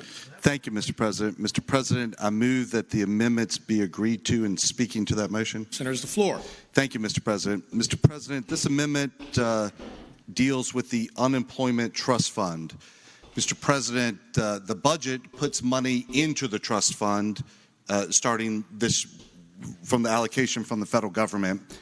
As the members are probably aware, that is extremely important because as of today, because of the trigger that occurred on June the 30th, businesses will have to replenish that fund at a substantial cost per each employee. Mr. President, the proposed budget puts over $800 million to that fund, but it does not fully restore the fund. Mr. President, the reason it's important that we fully restore the fund is if the economy takes a downturn and for some unforeseen and unfortunate reason, unemployment increases, we need to make sure that the money is there to be able to pay out the benefits that individuals would need. Mr. President, as we're looking at priorities for this over $4 billion, I would think, in addition to broadband, one of the top priorities would be making sure that workers who no longer have a job can be assured that they will have access to unemployment funds. This takes the number up to $1.3 billion, which would, in essence, fully fund or restore the fund. Thank the Senator. With a minute 25 remaining on that position, calling the senior senator from Fairfax, Senator Saslaw. Mr. President, that $862 million is more than going to cover this thing. and we just can't take $468 million more. That is simply not needed. The 800, and I've talked to the people representing small business. They are really elated at the 862 million. And I mean, this is we do not need to be moving down this route and taking more than one half of the 800 million. And quite frankly, that money might be needed for something else, which is why it got held back. Okay, we're allocating over 4.3 billion and if you add everything up, it's going to be ultimately over 9, but we do not need a $430-some million amendment. And I would hope it'd be the pleasure of the Senate to vote no. Thank the Senator. Do any other senators wish to be heard regarding the floor amendments? Seeing none, the question is, shall the floor amendments be adopted? All in favor of the motion will say aye. Aye. Those opposed, no. No. Noes have it. The floor amendments fail. LD 21. Sorry, Madam Clerk. Seeing at least 8 hands, we will have a recorded vote. Question is, shall the floor amendments be adopted? All in favor of the motion will record their vote aye. Those opposed, no. Are the senators ready to vote? Have all the senators voted? Do any senators desire to change their vote? Clerk will close the roll. Ayes 19, noes 21. Ayes 19, noes 21. The floor amendments fail. LD 213-00250A, McDougall, 2 amendments. Senator from Hanover, Senator McDougall. Thank you, Mr. President. I move that the amendments be agreed to and speaking to the motion. Senators, the floor. Mr. President, during the COVID time, I got to spend a substantial amount of time with Reagan and Reagan's little best friend, Morgan, who I call my second daughter. Reagan is sharp as a tack, and Morgan is Mensa bright. So we have some very intense conversations, and I have to defend my positions and be fairly consistent, because if I'm not, they will point it out very rapidly. Mr. President, they refer to me as Father McDougall, the Ancient One, and I tell them they should see some of my colleagues and they would not think I'm so ancient. But, Mr. President, when I looked at this amendment, I said, what would I tell my daughters Reagan and Morgan about this? That we heard earlier there was an amendment for another part of the state to fund some projects that were important there. This is $1 million earmarked to a trail system in Northern Virginia. Mr. President, I'm sure it's a lovely trail system. I'm sure the connections will be benefited by many people, but we heard earmarking like this is not what we should do in this budget, and typically these things would wait for the general session. Mr. President, I think that I quoted those pretty accurately from previous conversations. As we go through this process, Mr. President, and we're talking about spending billions of dollars, this is another indication that money went to certain parts of the Commonwealth for things that part of the Commonwealth found very important. Mr. President, I would think that we would want money going to all parts of the Commonwealth, and we have an open and transparent conversation about where is the best way to spend this money in all of Virginia and not in just certain parts. Thank the Senator. For what purpose does the Senator from Fairfax City, Senator Peterson, rise? Thank you, Mr. President. Speak in opposition to the amendment. Senator's floor. Mr. President, ladies and gentlemen of the Senate, Lake Royal, of course, is really known as the crown jewel of Northern Virginia. If you've ever been to Fairfax County and you haven't been by there, the tourist dollars that come in from Lake Royal are really astounding. I know back in the day, a young lad named Dave Suderline used to jog around the track there when he was on the Robinson High School cross-country team. The bottom line is this is a cultural jewel. And the money's in the budget. Lord knows I've never had really any money in the budget in my 20 years here in the legislature. This is a key trail connection, goes right through the middle of Northern Virginia. This will help tie together the critical eastern and western sides of Fairfax County, thereby bringing together our brothers and sisters on both sides of the county. Bottom line is, this is a worthwhile project. It's a trail connection that has been years unfunded, and money's in the budget. So I hope we'll keep it in there. Thank the senator. For what purpose is Senator from Roanoke County, Senator Suderline rise? Thank you, Mr. President. Despite the fact that Robinson Cross Country ran around Lake Royal once a week, I do not think this is a great use of the $1 million funds. The senator from Roanoke City and I love our greenway system, and we have several parts of it that still need to be connected. But I would not seek to take borrowed money from the federal emergency funds to do that. And so I hope it won't be the pleasure of the body to do that at Lake Royal, where I did enjoy several runs. I mean, it's not even the lake in Fairfax I would choose to do this with, but I just don't think it's appropriate. For what purpose, Senator from Franklin County, Senator Stanley rise? Mr. President, after hearing about someone's meager athletic career, do I have any time left to say something? You have 10 seconds. 10 seconds. All right, now wait. Don't start it yet. Don't start it yet. I'm not ready. Hold on. Hold on. Okay. All right. Start. Now look, good for thee, but not for me. Now, the reason why I put my stuff in here and we put our stuff in there is because we saw you putting your stuff in there. And I know you want to preserve the last little bit of nature in Fairfax, but let's think about all of Virginia, not just you for once. Okay? Thank you very much, Mr. President. Appreciate it.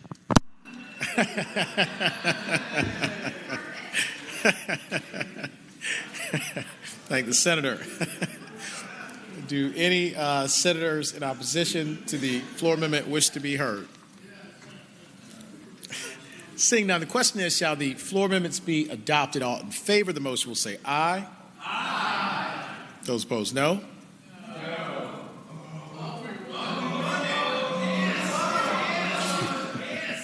The ayes have it.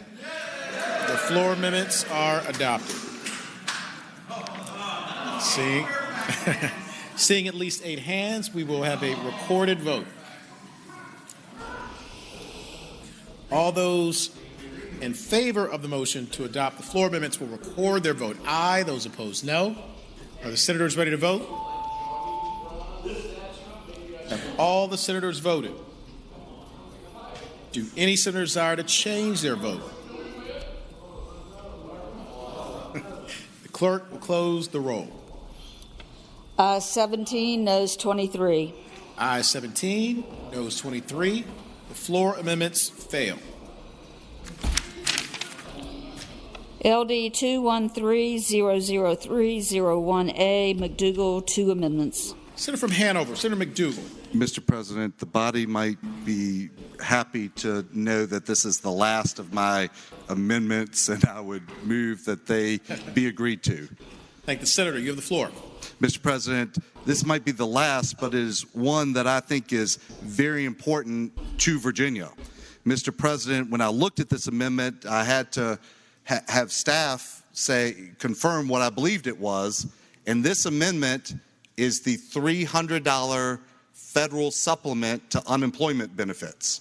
Mr. President, that is the money that's paid on top of what the state benefit is if you're unemployed, and that's $300 a week. Mr. President, in my area, businesses are struggling.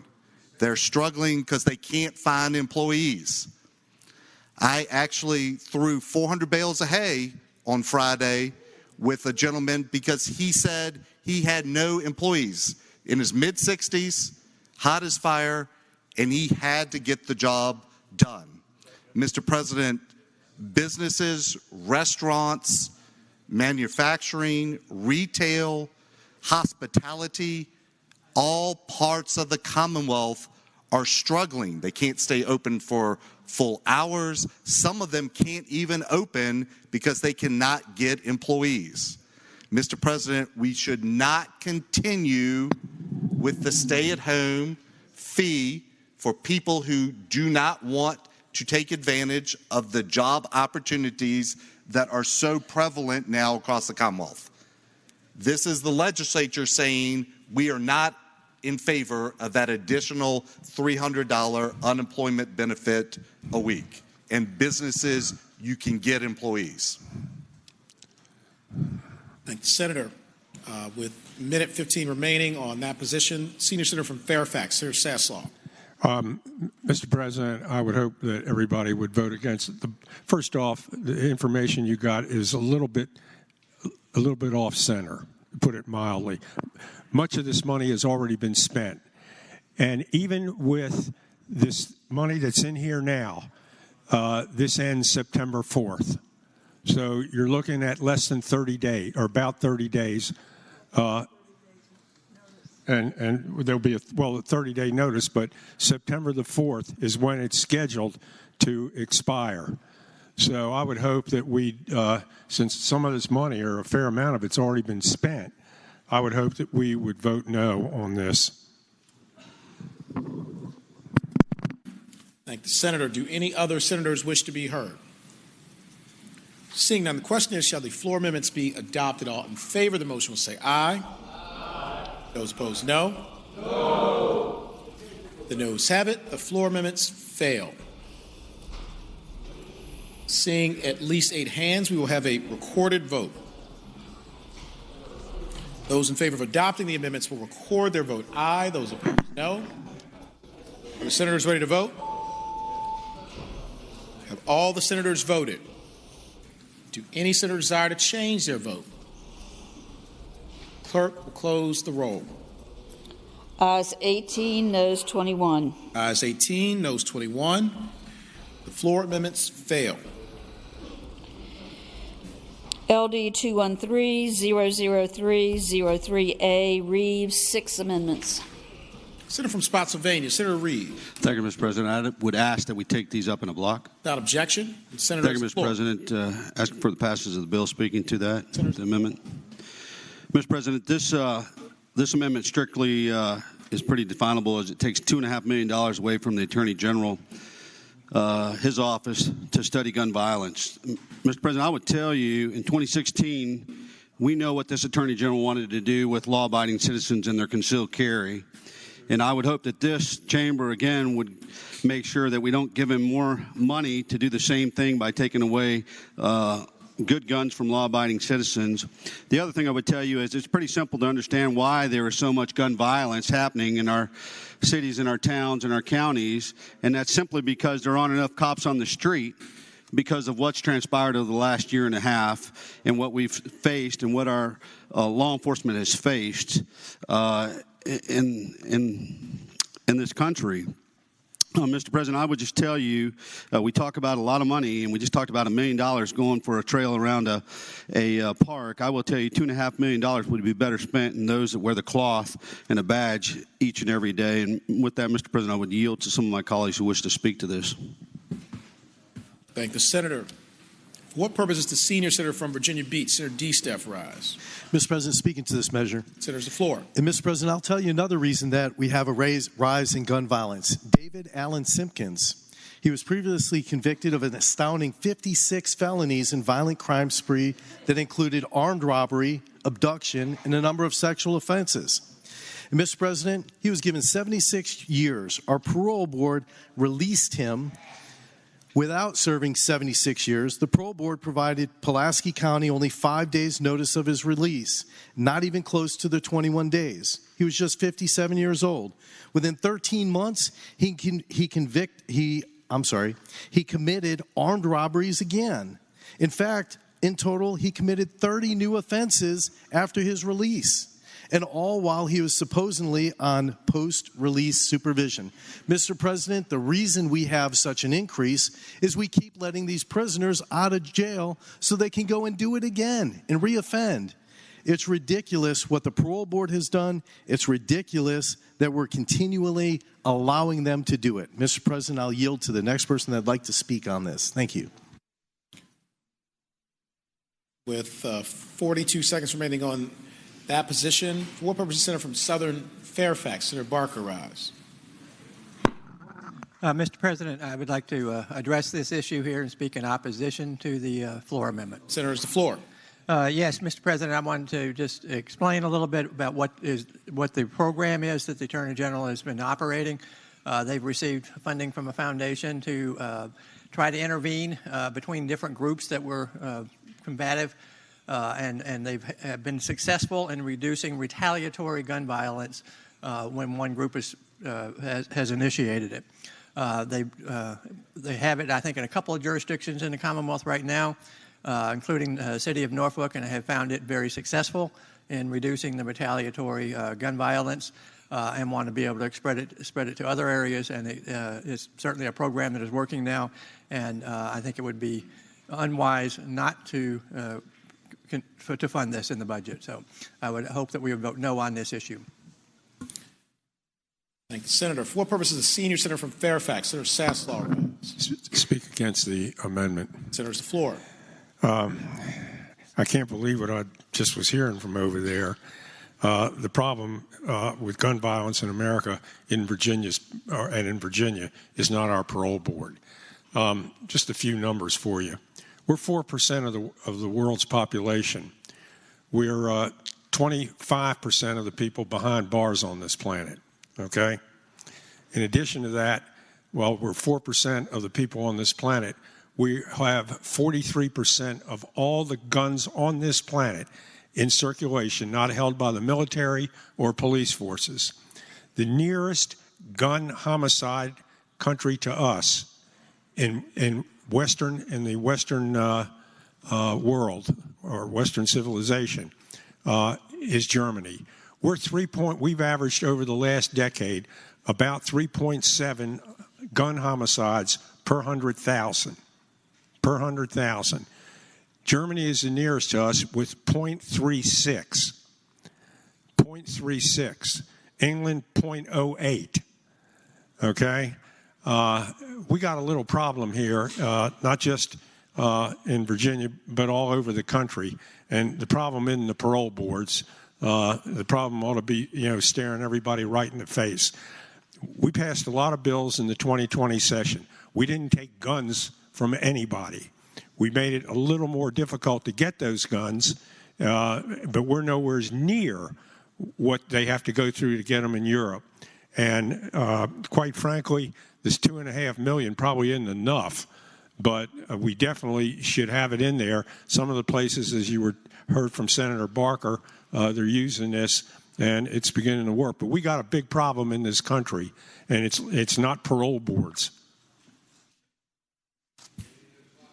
Thank the senator. For what purpose does the senator from Rockingham, Senator Obenshain, rise with 42 seconds remaining? Mr. President, speak in favor of the amendment. Senator's the floor. Violent crime is skyrocketing in the Commonwealth of Virginia, all over the state. This, ladies and gentlemen, is nothing but window dressing. Every time that my friends on the other side of the aisle talk about reducing gun crimes or taking away more guns, they are the best gun salesmen in America. And this is window dressing. It is going to do nothing but pretend like something is being done to address the problem when the legislation that we passed over the course of the past year has exacerbated the problem. $2.5 million ain't going to fix it. Thank you, Senator. For what purpose? Okay. That would be the time for any proponents of the amendment. So if you are in opposition to the amendment and wish to be heard, please do identify yourself. For what purpose does senior senator from Richmond City, Senator McClellan, rise with 12 seconds left on the position? Speaking against the amendment. Senator's the floor. I want to remind everybody what this money is for. Is evidence-based, community-based programs to address the underlying root causes of crime, including domestic violence, including youth who do not know how to address conflict other than with a gun. There are organizations Senator's time has expired. Working on this right now. That's what the money is for. Thank you, Senator. Question is, shall the floor amendments be agreed to? All in favor of the motion will say aye. Aye. Those opposed, no. No. Well, the noes have it. So the floor amendments fail. Okay. Seeing at least 8 hands for a recorded vote. Question is, Will Senate adopt the floor amendments? All in favor of the motion will record their vote aye. Those opposed, no. Are the senators ready to vote? Have all the senators voted? Do any senators desire to change their vote? Clerk will close the roll. Ayes 19, noes 21. Ayes 19, noes 21. Floor amendments fail. LD 21300. Mr. President. Junior Senator from Richmond City, Senator Morrissey. Thank you, Mr. President. Mr. President, having voted on the prevailing side in which we defeated Amendment 21300-192A, that dealing with the maintenance of the spearhead trails, I'd ask that the body reconsider the vote.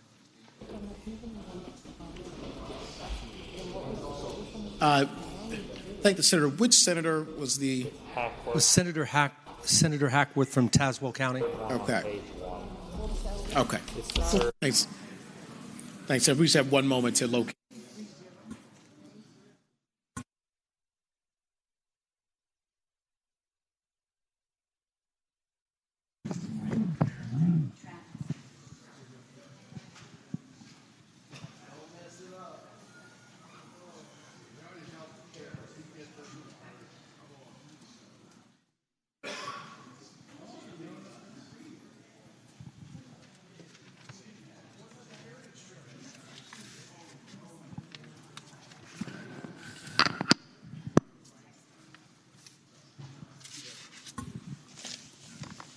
Question is, shall the vote by which the LD identified by the junior senator from Richmond City, Senator Morrissey, failed be reconsidered? All in favor of the motion will record their vote aye. Those opposed, no. Are the senators ready to vote? Have all the senators voted? Do any senators desire to change their vote? Clerk, close roll. Ayes 36, noes 2. Ayes 36, noes 2. The motion is agreed to. The junior senator from Richmond City, Senator Morrissey. Thank you, Mr. President. Mr. President, the body may recall that on the senator from Tazewell's bill amendment ending in 192A, we denied his request to spend $470,000 on the maintenance of the spearhead trails. However, after listening to the very brilliant and riveting and compelling argument by the senator from Fairfax City regarding how we need to save the jewel at Lake Royal Park, I would ask that the body now support the senator from Tazewell's bill to maintain the jewel spearhead trails as identified in 192A.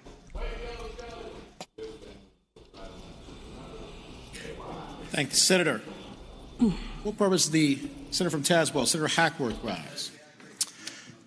To make a motion to reconsider my amendment. Yep. Make a motion to pass my amendment. Senator's floor.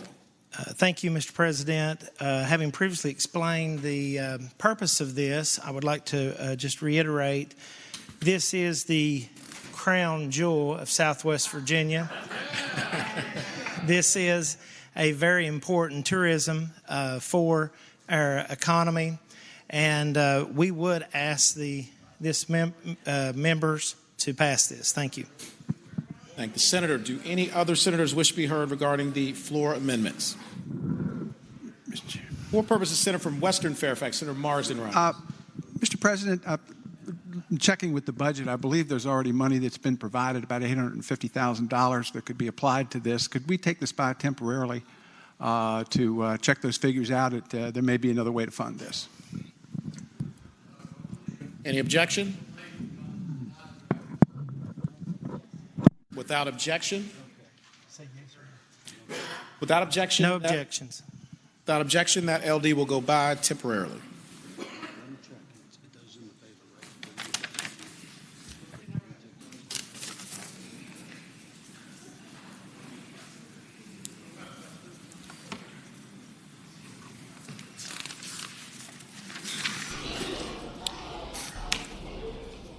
LD 213-00233A, Senator Stanley, 2 amendments. Senator from Franklin County, Senator Stanley. Thank you, Mr. President. I've grown smarter as I've stood here. I would now move that we take this up in a block first. Without objection, and the senator has the floor. And I would move this budget amendment passed. Now that I've learned, I've gotten a lot smarter here. I'm going to employ some of the similar techniques of my good friend, the senator from Fairfax City, Senator Peterson. This seeks to allow for $828,000 to the Virginia Department of Environmental Quality to be provided to Henry County for the provision of a sewer collection system upgrade, a sewer collection system for a very large employer that we have there. I'm reminded that Senator Surville's family that grew up in that area used to run around the Henry County sewer collection system growing up for exercise. This sewer collection system, Mr. President, is a real Southside jewel. It's a crown jewel of Southside. It collects the sewer water, does something with it. I don't know. That's why it's so awesome and jewelly. And if it's good enough for a spearhead trail and good enough for a park to save whatever's left of nature in Fairfax, well then this crown jewel that we have in Henry County, this environmental sewer collection system upgrade, is necessary as well. So I move again for its passage. Thank you, Mr. President. Passage acceptance. Oh, passage. I get it. Thank the senator. With a minute 50 remaining on that position, do any other senators wish to be heard regarding the floor amendments? Seeing none, the question is, shall the floor amendments be adopted? All in favor of the motion will say aye. Aye. Those opposed, no. No. The noes have it. The floor amendments fail. So close. They flushed it. LD 213-0. They flushed my amendment. Senator from LD 213-00173A. Senator Newman, 3 amendments. Senator from Bedford, Senator Newman.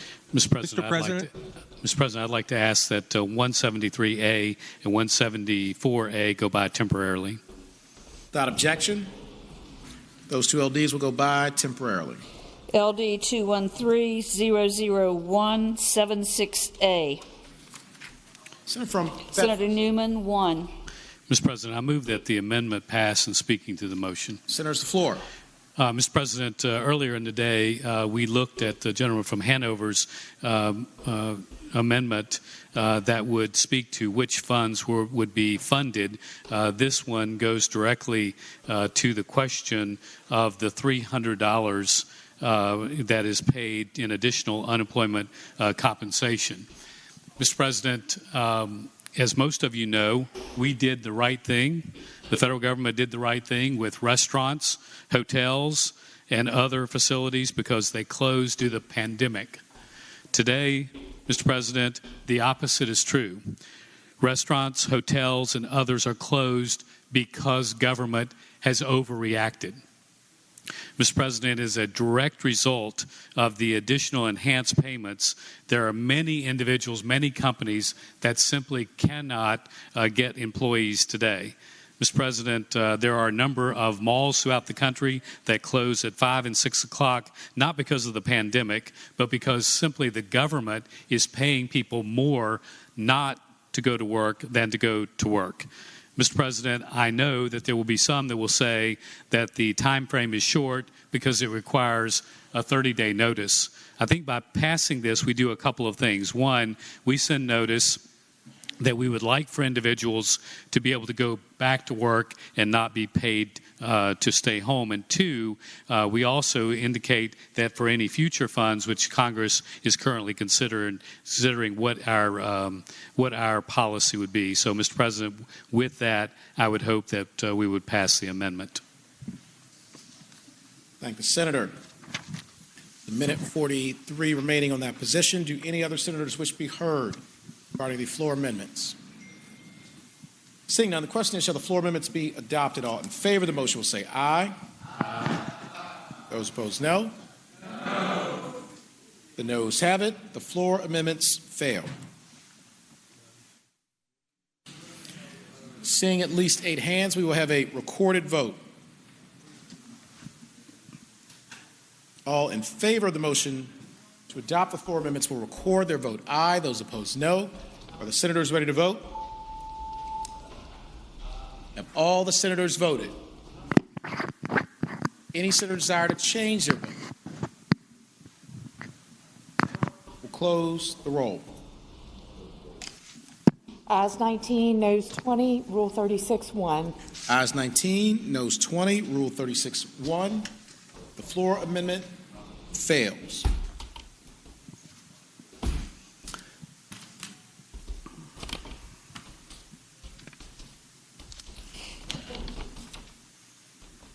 LD number 21300206A, Senator Newman, 2 amendments.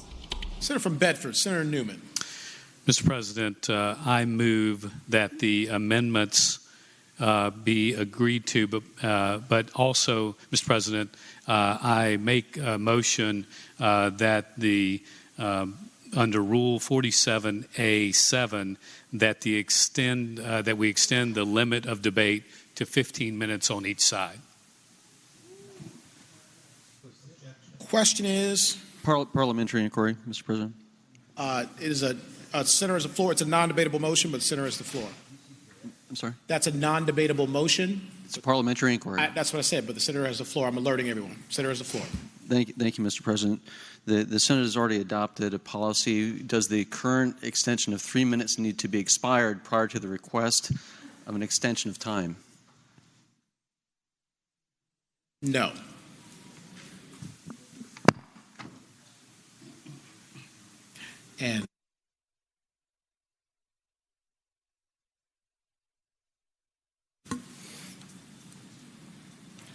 And to further clarify, the motion just made by Senator Newman to extend the time for debate would be just with regard to this LD, and it would be for 15 minutes on either side if it were successful. Yes, sir. The question is, shall the motion to extend the limit on debate be adopted? All in favor of the motion will say aye. Aye. Those opposed, no. No.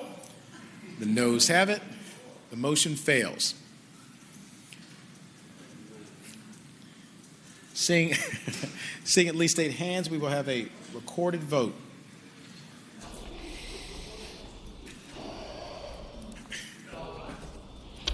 Question is, shall the motion to extend the limit on debate to 15 minutes per side be adopted? All those in favor of the motion will record their vote aye. Those opposed, no. Are the senators ready to vote? Have all the senators voted? Do any senator desire to change their vote? Clerk, close the roll. Ayes 19, noes 21. Ayes 19, noes 21. Motion fails. Senator from Bedford, Senator Newman. Mr. President, I move that the amendment be agreed to and speaking to the motion. Senator's floor. Mr. President, as many of you have heard, our local school divisions are struggling with what the term CRT actually means. Critical race theory has meant a lot of things to Mr. President, a lot of different. Parliamentary inquiry. We're debating this amendment about local police funding. Isn't that right? 206A? Yes, 206A. Mr. President, the gentleman is right. I apologize. Thank you. I was looking to get ahead. Mr. President, as it relates to the police funding, Mr. President, earlier today we did, I think, what is the right thing, and that is we extended to our sheriff's deputies a $5,000 bonus. And also, as most of you know, what we have also done by now is the state police have been given additional funds in the current budget. Mr. President, the only group that really does primary law enforcement is our local police. So if you represent a city that has a police department, there is no current funding within this budget, not with the 1,000, not the 5,000, and this would correct that. Mr. President, in this amendment, we've done what we've often done, and that is that we have asked the localities to match a portion. Mr. President, on the matching of a portion of this, they would be required to put in $2,500 of the $5,000 bonus, and we would pay the rest. As some of you know, this ends up being about $30 million instead of the $27.5 million, because in the amendment it does have us paying both sides of FICA. Mr. President, I think this is a basic fairness question. And if you are an individual that represents a city, it is a critical question for you. I mentioned earlier when we talked about the Sheriff's Department, the problem that we've had in one particular city where you've ended up with 20 positions that weren't available, only 11 people available to go out on the runs because of those limited number, and because of the difficulty that we've had thus far with some of the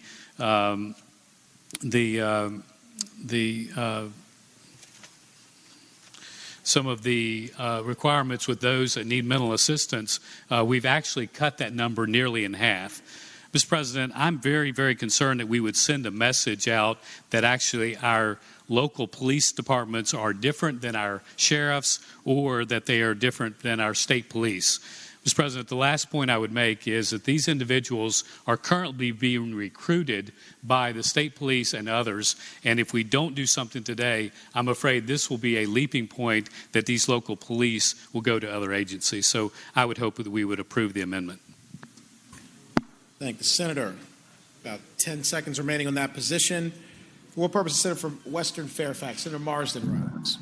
Thank you, Mr. President. Speaking against the amendment. Senator, the floor. In my ongoing discussions with the state police, one of the critical problems they keep reiterating is the fact that they're in competition with local police departments for personnel. Someone sometimes graduates from the State Police Academy and within days have joined a local police department because they pay more. So essentially what this amendment would do is put us in competition, put our state police in competition with local police authorities, because they already pay in excess of what the state police do, I assume, even with the $5,000 bonus we're giving them. So we're putting our state police in competition with local police, and we're improving both sides simultaneously, and that's not a good direction to go in.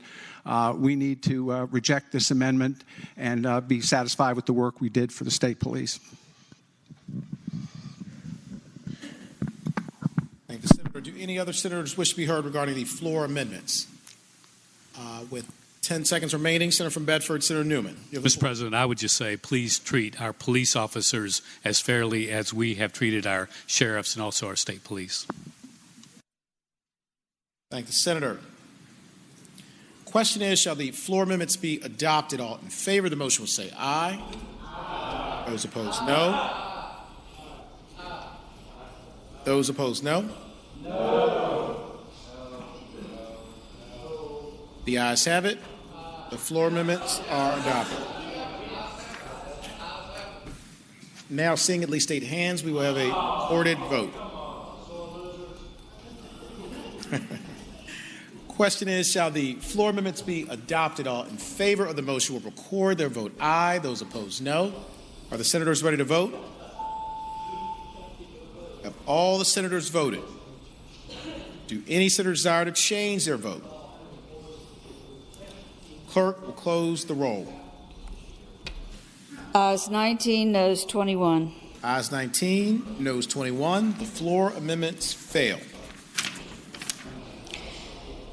LD 213-00256A, Senator Newman, one amendment. 254, I'm sorry. It's okay. 254. The noise was distracting. Senator from Bedford, Senator Newman. Mr. President, as we had discussed before, this is the critical race theory Mr. amendment. President. For what purpose, Senator from Eastern Fairfax, Senator Servo. Parliamentary inquiry. Senator's the floor. As with the prior parliamentary inquiry I made, and also Senator Norman's parliamentary inquiry, I would ask whether or not 213-00254A is A, within the ambit of the governor's call for us to be here? B, the procedural resolution? And C, is it germane to the budget itself? 3 objections. I would ask that question. And Senator from Bedford, Senator Newman. Mr. President, in the previous discussions from the gentleman earlier, there was a discussion about whether or not this had previously been before the legislature. Mr. President, point of order. Could we get a ruling on the parliamentary inquiry prior to further discussion of this? I think he's right. Correct. Thank you.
Good to go?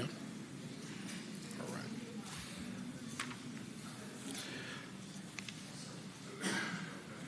With regard to the parliamentary inquiry concerning the LD before the Senate,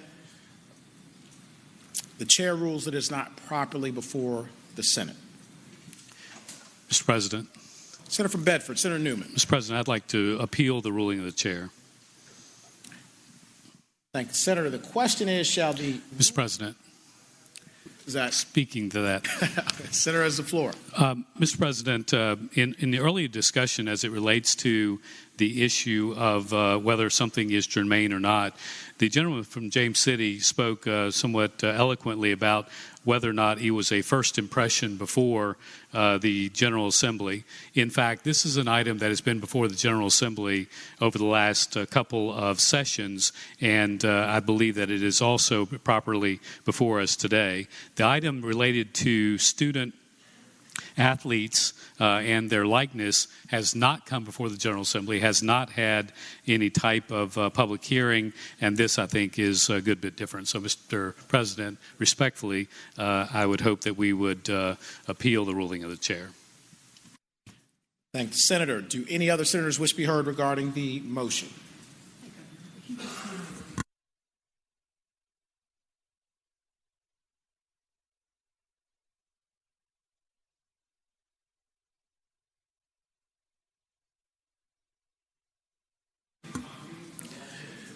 All right, and just again for purposes of clarity, a yes vote would indicate agreement with the ruling of the chair that it's not properly before the body.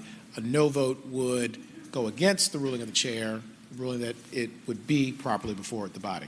So, hope that's clear. Question is, shall the ruling of the chair be sustained? All those in favor of the motion will record their vote aye. Those opposed, no. Are the senators ready to vote? Have all the senators voted? Do any senators desire to change their vote? Clerk will close the roll. Ayes 21, noes 19. Ayes 21, noes 19. The ruling of the chair is sustained. The amendment is not properly before the body. LD 21300-256A, Senator Newman, 1. Mr. President, I would like to withdraw that amendment. It was the student-athlete amendment that was discussed by the senator from Hanover, and it was not properly before us. Thank the senator. Without objection, that amendment is withdrawn. LD 21300-265A, Senator Newman, 3 amendments. Senator from Bedford, Senator Newman. Mr. President, I'd like to withdraw item number 265A, 265A, all 3 amendments. Thank the senator. Without objection, those amendments are withdrawn. LD 21300-266A, Senator Newman, 2. Senator from Bedford, Senator Newman. Mr. President, this amendment, I think, is extremely important. It is actually an amendment that was put in by the senator from Bath in part, and basically the amendment would do something about the TDO ECO issue. Mr. President, we have seen in recent days that the TDO issue is absorbing a large percentage of our police officers and our sheriff's departments. Mr. President, we met with all of the people in our Central Virginia region, the law enforcement agencies from all over the area. The number one issue that they brought up was this issue.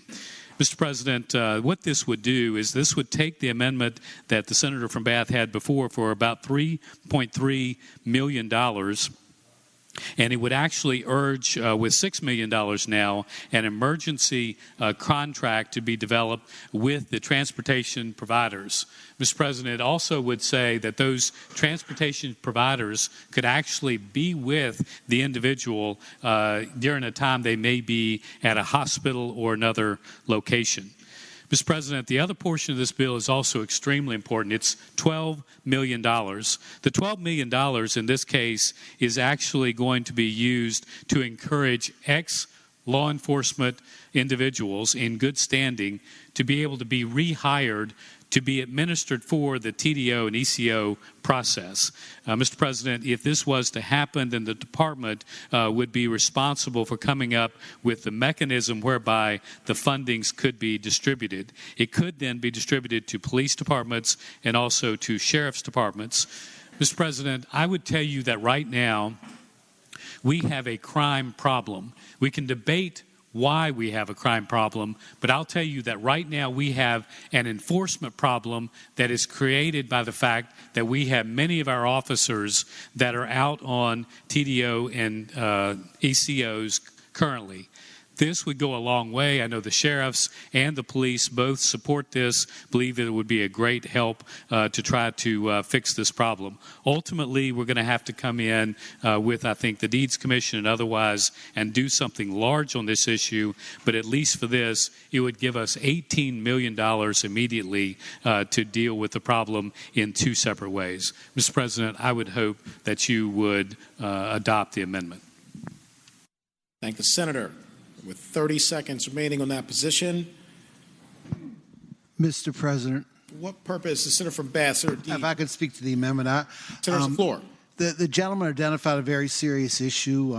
It's one, and as he said, that we've looked at, and the first part is something we've just started, and we're continuing to look at. The second part about the retired officers, it might be a good idea, it might not be a good idea. I would ask you to reject this amendment and allow us to continue to think about this and come up with a better proposal, hopefully by January. Thank you, Senator. For what purpose, Senator from Spotsylvania, Senator Rise? Thank you, Mr. President. Speaking to the amendment. Senators, the floor, 30 seconds. Mr. President, I have heard from every one of my sheriffs, and we have made a lot of effort on mental health. And, you know, maybe it's a good thing, maybe it's a bad thing we're having TDOs, Mr. President.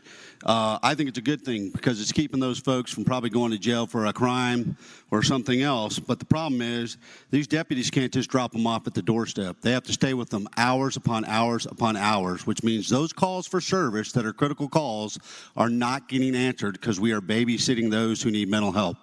Mr. President, the time to act is right now, not wait any longer. Thank you, Mr. President. Thank the senator. Do any senators opposing the floor amendments wish to be heard? Seeing none, the question is, shall the floor amendments be adopted? All in favor of the motion will say aye.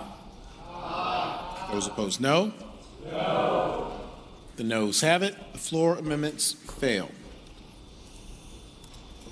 Seeing at least 8 hands, we will have a recorded vote. All those in favor of adopting the floor amendments will record their vote aye. Those opposed, no. Are the senators ready to vote? Have all the senators voted? Do any senators desire to change their vote? Clerk will close the roll. Ayes 19, noes 21. Ayes 19, noes 21. The floor amendments fail. LD 213-00267A, Newman, 2 amendments. Senator from Bedford, Senator Newman.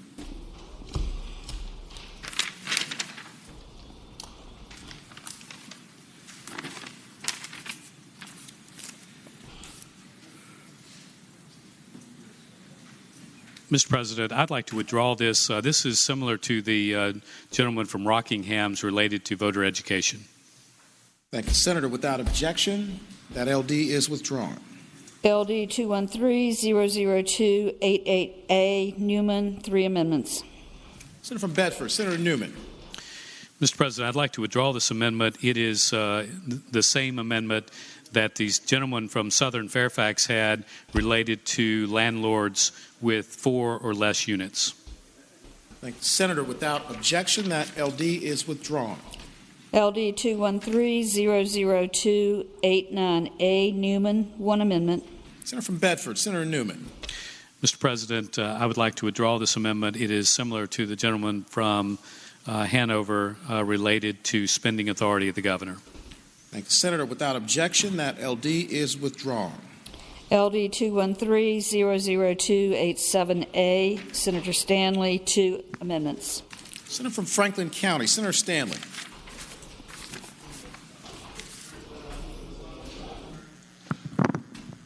Thank you, Mr. President. I ask that these 2 amendments be taken in block. Without objection, the Senator has the floor. Thank you, Mr. President, members of the body. You'll remember we had a center aisle presentation some number of years ago celebrating a great family out of Danville, the Wendell Scott family. Wendell Scott, as you remember, was the Jackie Robinson of NASCAR. He broke the color barrier. Not only that, he won a NASCAR race, the Grand National race, and was denied the trophy. And NASCAR is about to do a wonderful thing and give him that trophy he deserved to his family. Unfortunately, Wendell Scott will not be able to hold the trophy that he so earned, but his family will. And we're putting together a museum to celebrate his life, the pioneer that he was. And quite frankly, it's going to not only increase tourism in Danville, but celebrate the life of a great man and the family of a great man. And so what this budget amendment seeks is out of those tourism dollars that we've allocated, $500,000 from the Virginia Tourism Authority appropriation for the Wendell Scott Museum to be located in Danville, Virginia. Let's celebrate one of the great heroes in my life, one of the great families that I am honored to know, and one of the great moments in history in breaking the color barrier in NASCAR. So I ask that this budget amendment pass, and I thank you, Mr. President. Thank the Senator. With a minute 47 remaining on that position, do any other senators wish to be heard regarding the floor amendments? Seeing none, question is, shall the floor amendments be adopted? All in favor of the motion will say aye. Aye. Those opposed, no. No. The noes have it. Floor amendments fail.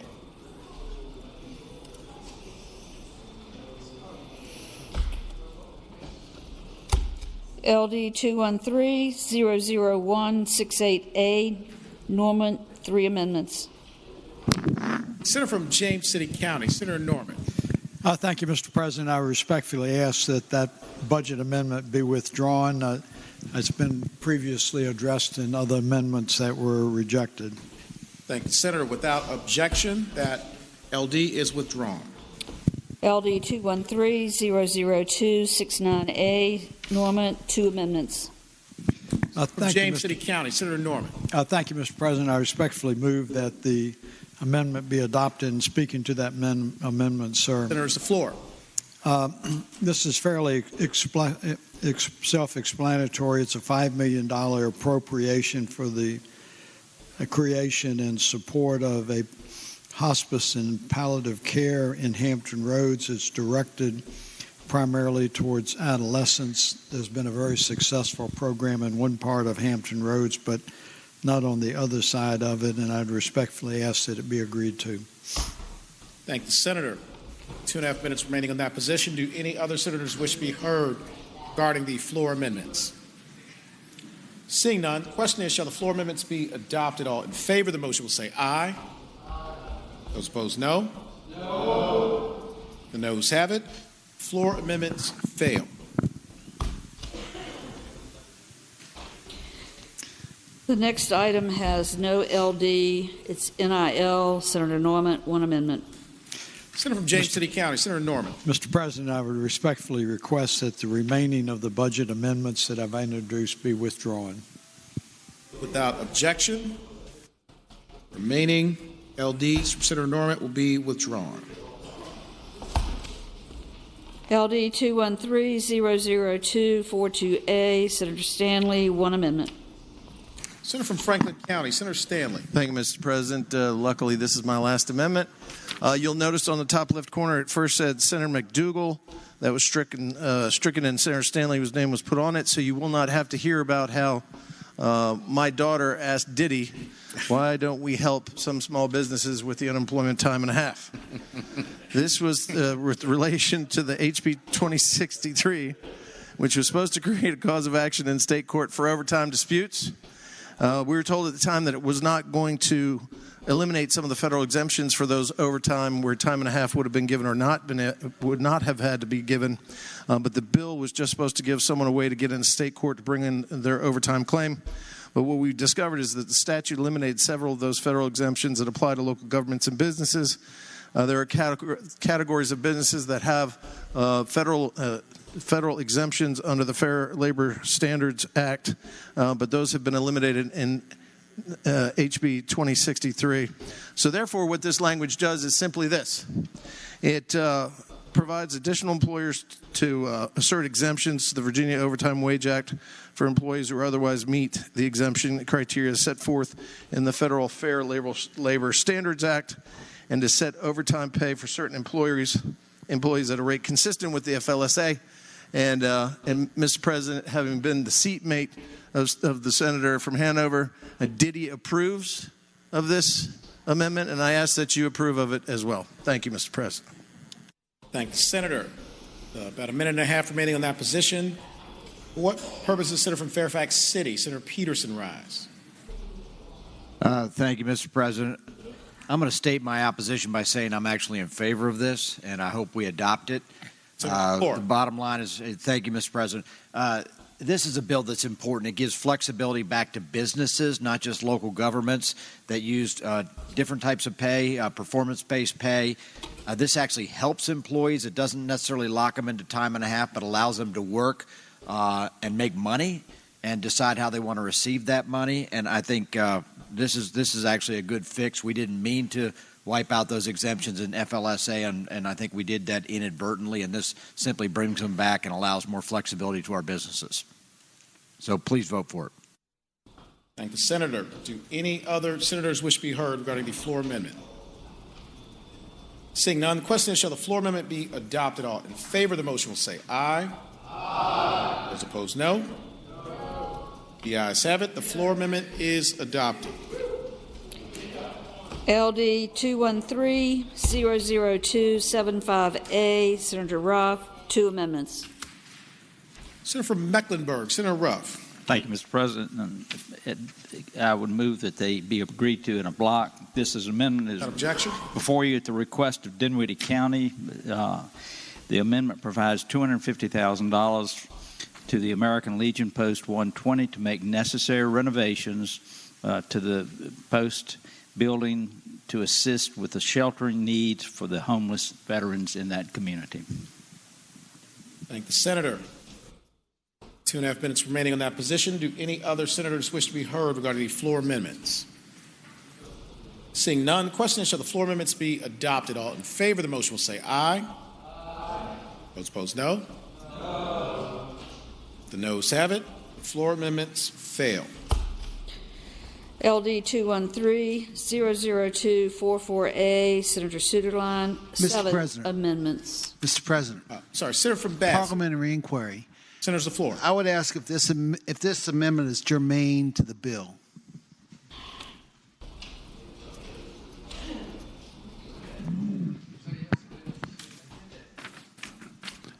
Is that a question? Parliamentary inquiry. I'm happy to tell him it is. It's an appropriation bill that deals with appropriations for the upcoming election. The conduct of that election is very much germane to it. We will address the Senator's parliamentary inquiry. Thank you.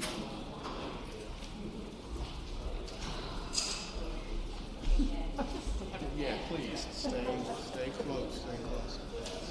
All right.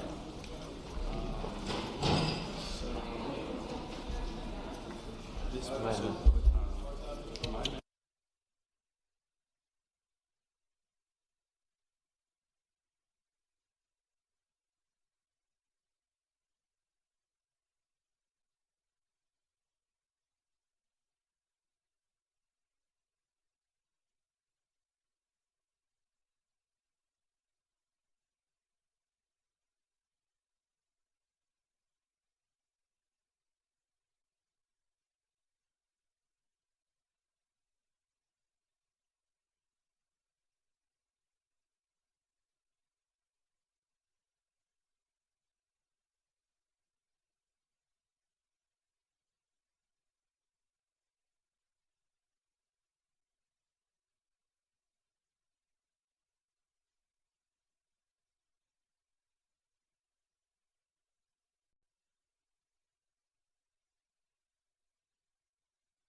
Senate will come to order. Senators will please take their seats.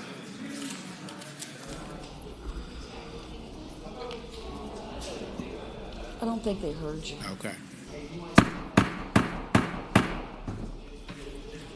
Senators will please take their seats.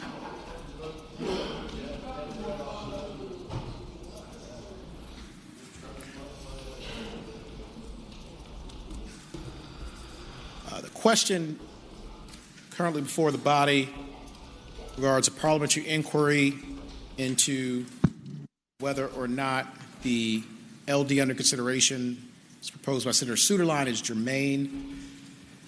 The chair rules that the LD is germane and may be considered. All right. Thank you, Mr. Mr. Chairman. Senator from Roanoke County, Senator Suderline. Thank you, Mr. Chairman. I move that the Senate consider the amendments before us in a block. Without objection, and the senator has the floor. Thank you, Mr. President. I move that the Senate adopt the amendment. Speaking to that motion. Senator has the floor. Thank you, Mr. President. This is a very important effort. We have seen the work that people are willing to do to try to cast doubt on election results that they do not like. And several bad actors have been willing to do several things with that. One of the things that's most unfortunate that makes it easy to do that is the way absentee votes are counted right now. They're counted in large central absentee pools that are very murky, and they'll report much later.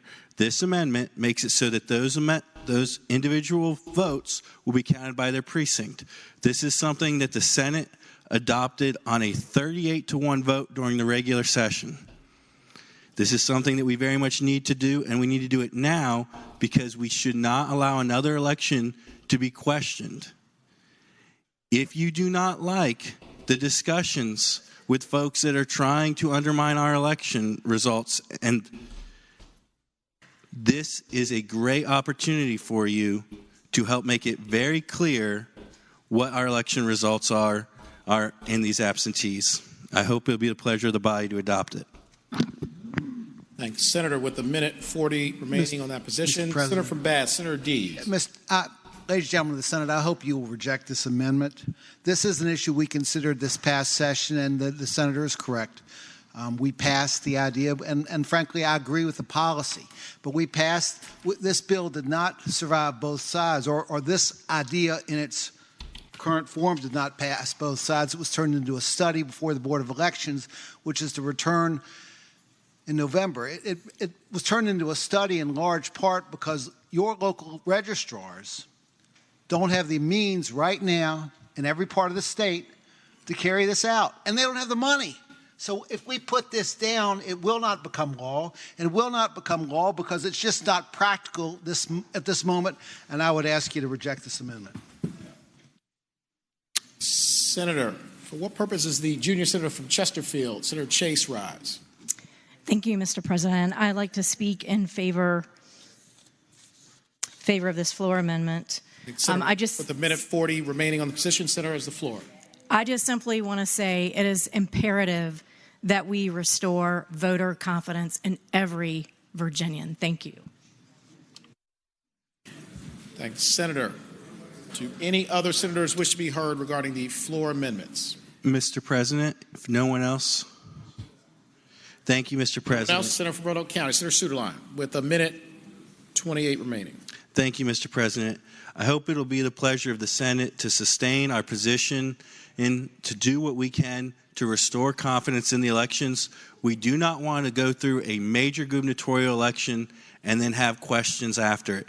This is a great thing to do, and when it's suggested that our jurisdictions can't do it, I know that Senators Cosgrove and Spruill have a lot of confidence in and pride in their local jurisdiction, but I don't think their Chesapeake is the only place that can do this in the Commonwealth. Chesapeake has shown it can be done, so can the rest of the Commonwealth. Thank you, Senator. Question is, shall the floor amendments be agreed to? All in favor of the motion will say aye. Aye. Those opposed, no. No. The noes have it. The floor amendments fail. Seeing at least 8 hands, we will have a recorded vote. Question is, shall the floor amendments be adopted? All in favor of adopting the floor amendments will record their vote aye. Those opposed, no. Are the senators ready to vote? Have all the senators voted? Do any senators desire to change their vote? Clerk will close the roll. Ayes 21, noes 19. Ayes 21, noes 19. The floor amendments are adopted. Returning to page 1.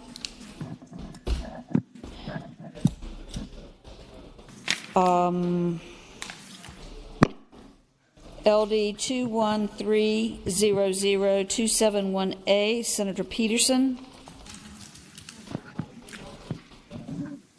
Madam President. No, wait a minute. We're not. 1 sec. Sorry, Senator. It's 274. I'm sorry. Mr. President, Madam Clerk. That's okay. 1 sec.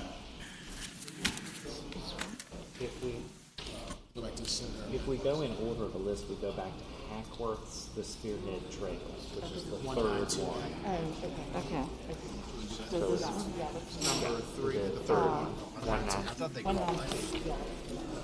19. I'm sorry, I had the wrong LD number. We go back to Senator Hackworth on page 1. The third LD 21300-192A. 2 amendments. Senator from Tazewell, Senator Hackworth. Thank you, Mr. President. I would like to renew my motion for passage of this amendment. Thank you, Senator. Do any other senators wish to be heard? For what purpose, Senator from Western Fairfax, Senator Marsden rise? Thank you, Mr. President. There's $850,000 appropriated for this trail. We're unsure at this point, after discussions with staff, whether they're, are burning through their money too quickly because of issues. I think this could be said about any number of trails and parks and outdoor venues that Virginia operates all over the Commonwealth.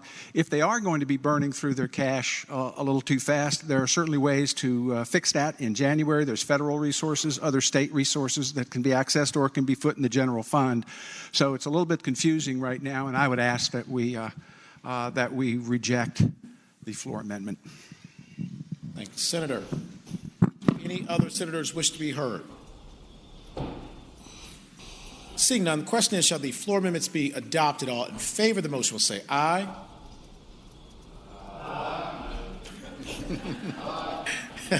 Those opposed, no. No.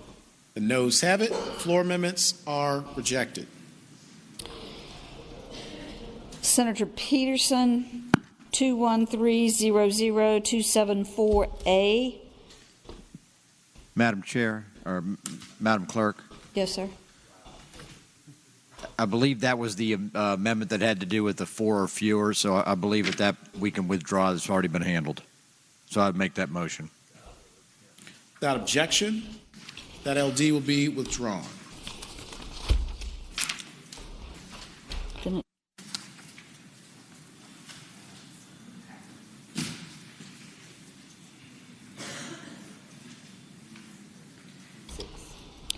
On page 2, 21300-260A, Senator Hanger. There are 2 amendments. Mr. President, I would ask that that amendment be withdrawn. Without objection, that LD will be withdrawn.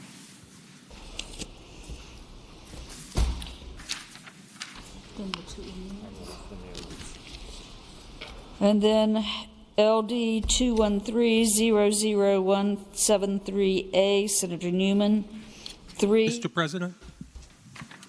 Senator from Alexandria, Senator Abbott. Parliamentary inquiry. Senators, the floor.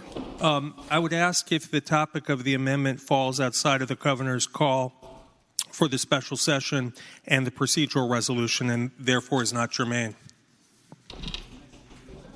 And for the following amendment as well.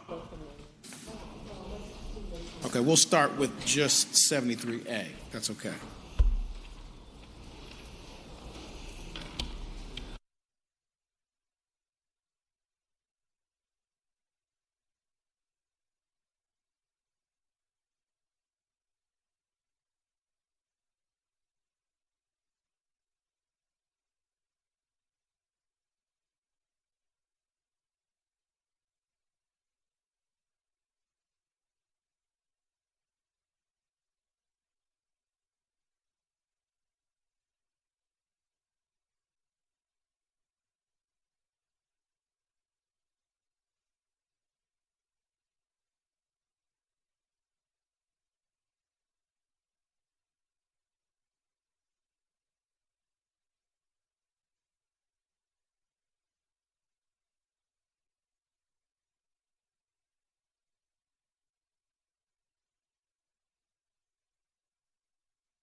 Senate will come to order.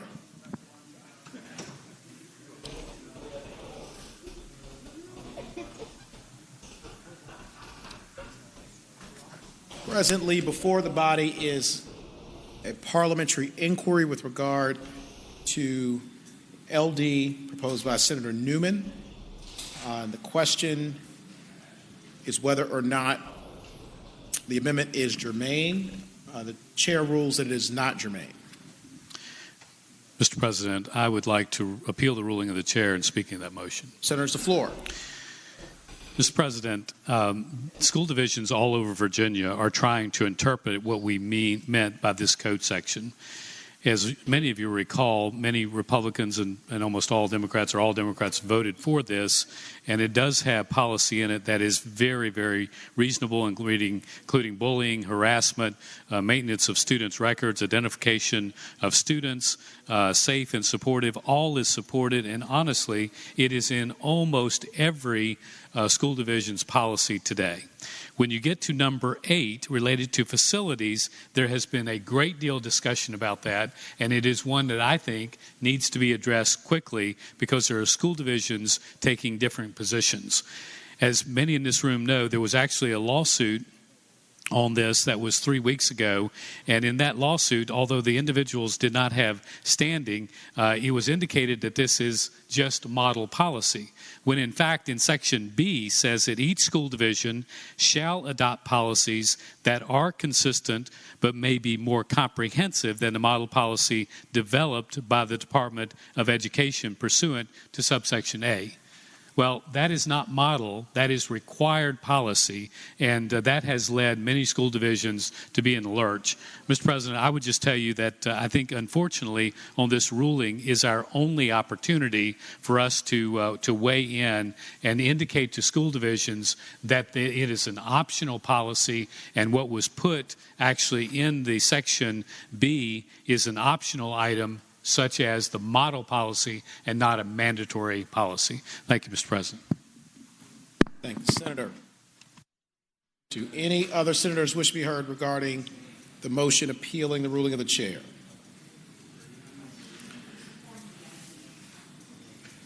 Seeing none, the question is, shall the ruling of the chair be sustained? All in favor of the motion will record their vote aye. Those opposed, no. Are the senators ready to vote? Have all the senators voted? Do any senator desire to change their vote? Clerk, close the roll. Ayes 21, noes 18. Ayes 21, noes 18. The ruling of the chair is sustained. The amendments are not germane.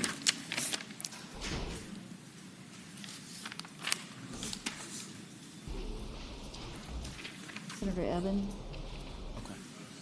Senator from Alexandria, Senator Eben. Yeah, a parliamentary inquiry, Mr. President. Senators, the floor. On the next item, I would inquire again whether the topic falls outside of the governor's call on the procedural resolution and is therefore not germane. Chair rules that the amendments are not germane.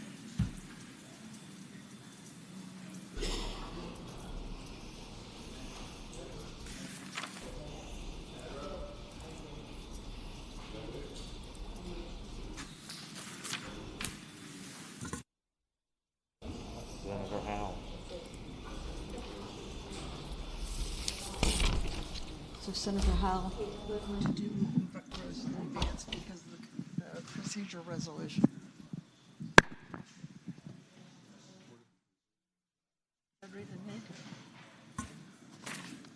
Senator from Northern Fairfax, Senator Howell. Thank you, Mr. President. I move that the rules be suspended and the third constitutional reading of the title of the bill be dispensed with. Thank you, Senator. The question is, shall the rules be suspended and the third constitutional reading of the title of the bill be dispensed with? All in favor of the motion will record their vote aye. Those opposed, no. Are the senators ready to vote? Have all the senators voted? Do any senators desire to change their vote? Clerk, close the roll. Ayes 39, no 0. Ayes 39, no 0. The rules are suspended, and the third constitutional reading of the title of the bill is dispensed with. Senator from Northern Fairfax, Senator Howe. Thank you, Mr. President. Now I move that the bill pass. Senator, has the floor. I move that the bill pass.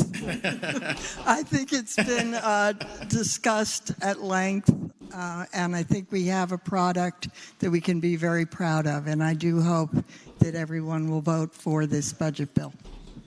Thank you, Senator. For what purpose does the Senator from James City County, Senator Norman, rise?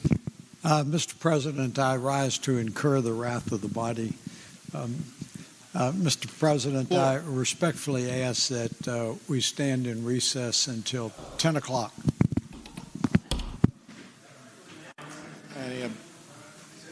Without a... Is there any objection? Senior Senator Mr. President, Fairfax, Senator Sasslaw. I would ask the senator from James City County, is that 10 o'clock Eastern Standard, Central Standard, and is it tonight or is it 10 a.m. tomorrow morning?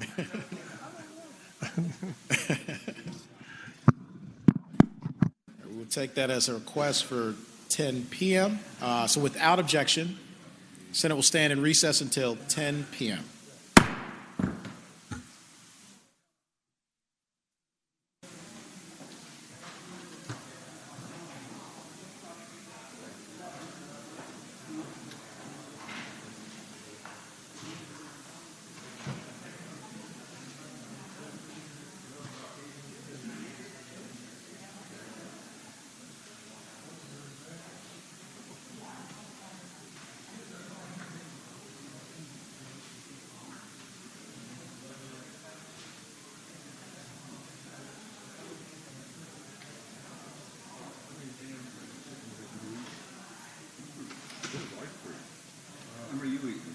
No, I only had the one box. Oh, one box.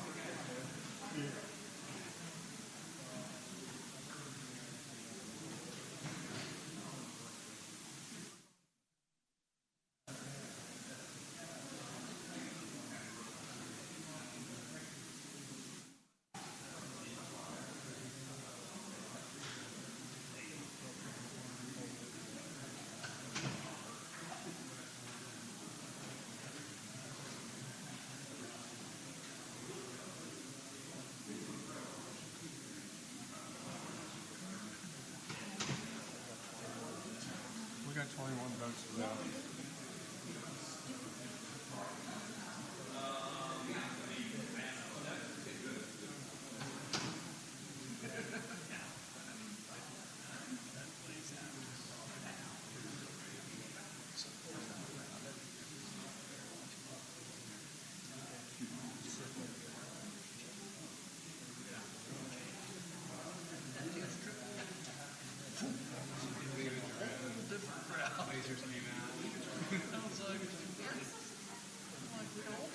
Don't look so normal.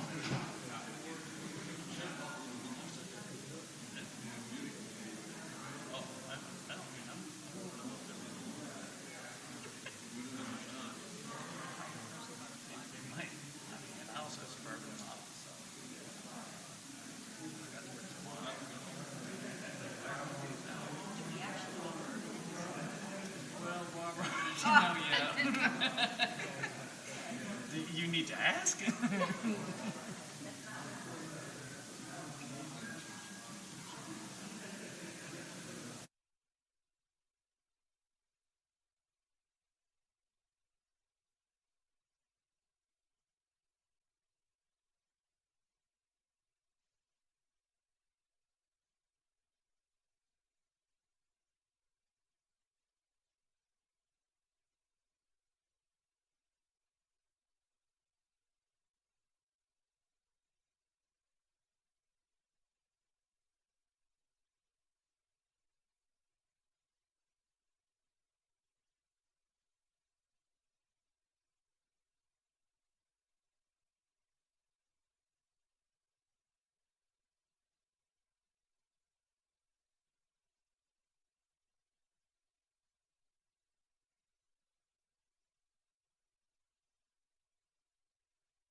Mr. President, I'm abstaining pursuant to Rule 36, page 5, lines 256 to 261, but voting on SB 7001 as a whole. Thank you, Senator. Senator from Fairfax City, Senator Peterson. Thank you, Mr. President. Pursuant to Rule 36, I'm abstaining from lines 917 through 921, but voting on the bill, Senate bill, House bill? Senate bill? Senate bill 7001 as a whole. Thank you, Senator.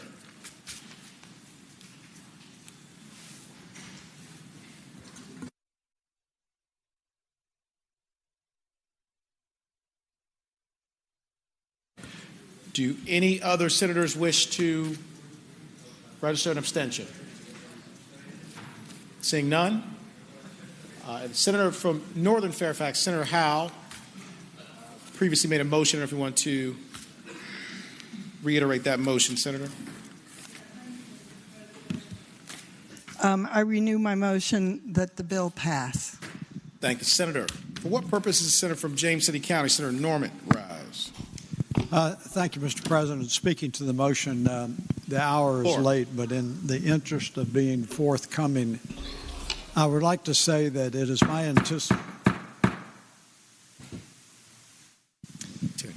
anticipation that there are going to be some in the body that are going to be disappointed with the vote that is about to take place. And I feel compelled to point out that it is not disrespectful to the incredible effort, energy, and time that the Senate Finance staff has put into it. And candidly, it is really not so much about the substantive provisions of the budget that we have amended. Rather, I believe that the vote you are about to see is going to be a reflection of the frustration and the indignation on the entire process. And due to the hour, I am not going to get into the particulars of that, but I do feel compelled to at least offer a foreshadowing of why you're going to see the vote that you're going to see. Thank you, Senator. For what purpose, Senator from Hanover, Senator McDougall, rise? Mr. President, speak to the bill. Senator, the floor. Mr. President, I know we had some, albeit limited, debate on the bill, but one point that I think is important to reiterate, and I think it's an overarching view of why a no vote should be cast on this bill, and that is because almost $250 million of this budget bill is being unspent, undetermined by the legislature, undiscussed by the public, and just unknown. Mr. President, there are some very good provisions in this bill, but it is our responsibility as members of the Senate, as members of the legislature, to go through appropriations and make decisions. It is important for government to work that the branches uphold their responsibility. Our responsibility is not to see decisions without discussion, without debate, without review, without even knowing to the executive branch. Mr. President, we saw tonight, even through limited debate, that we can agree at times and have differing view at times, but we went through that.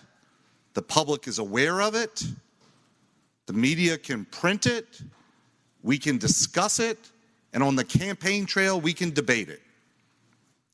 But Mr. President, when we choose to spend almost $1 billion without any of that, without any discussion, without any input, without any debate, that's wrong. So, Mr. President, as we go through this process, I'd encourage the members of this body to seriously reflect. It's okay for us to disagree about priorities. It's okay for us to advocate for things that we find important. It is not okay for us to cede that responsibility. It is not okay for us to allow almost $1 billion to be spent with no input from the individuals duly elected by the citizens of Virginia.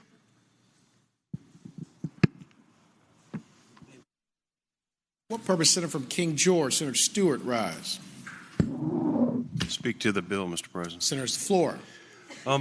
Thank you, Mr. President. I have to tell you, it's been a very disheartening night for me, and I came in with the senator from Fairfax City, the senator from Fauquier, and some others that weren't here, and the whole time that I've been here in this Senate, I've never seen us take an action to limit anybody's debate.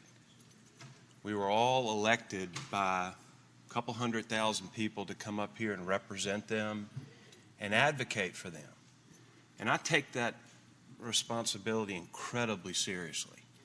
And I don't get up and talk a lot, and I don't debate a lot on things that I don't know about or things that I don't think can be impactful.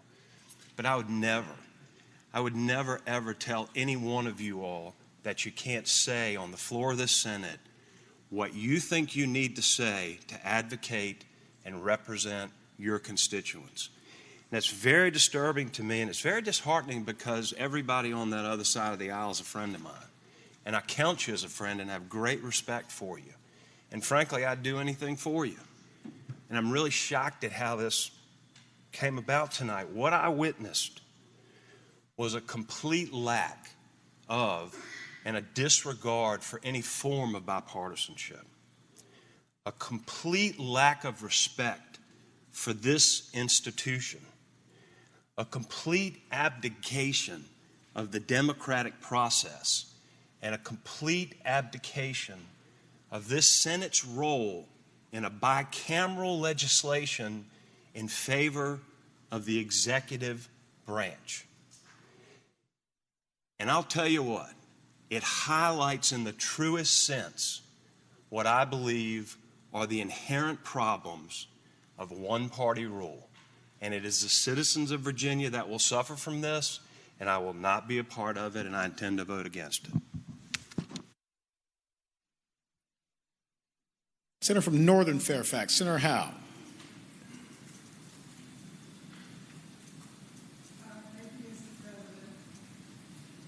I had not intended, obviously, to speak this evening on the specifics of the bill, but I would point out to those on the other side of the aisle who are considering voting against it that you are voting against broadband for your constituents.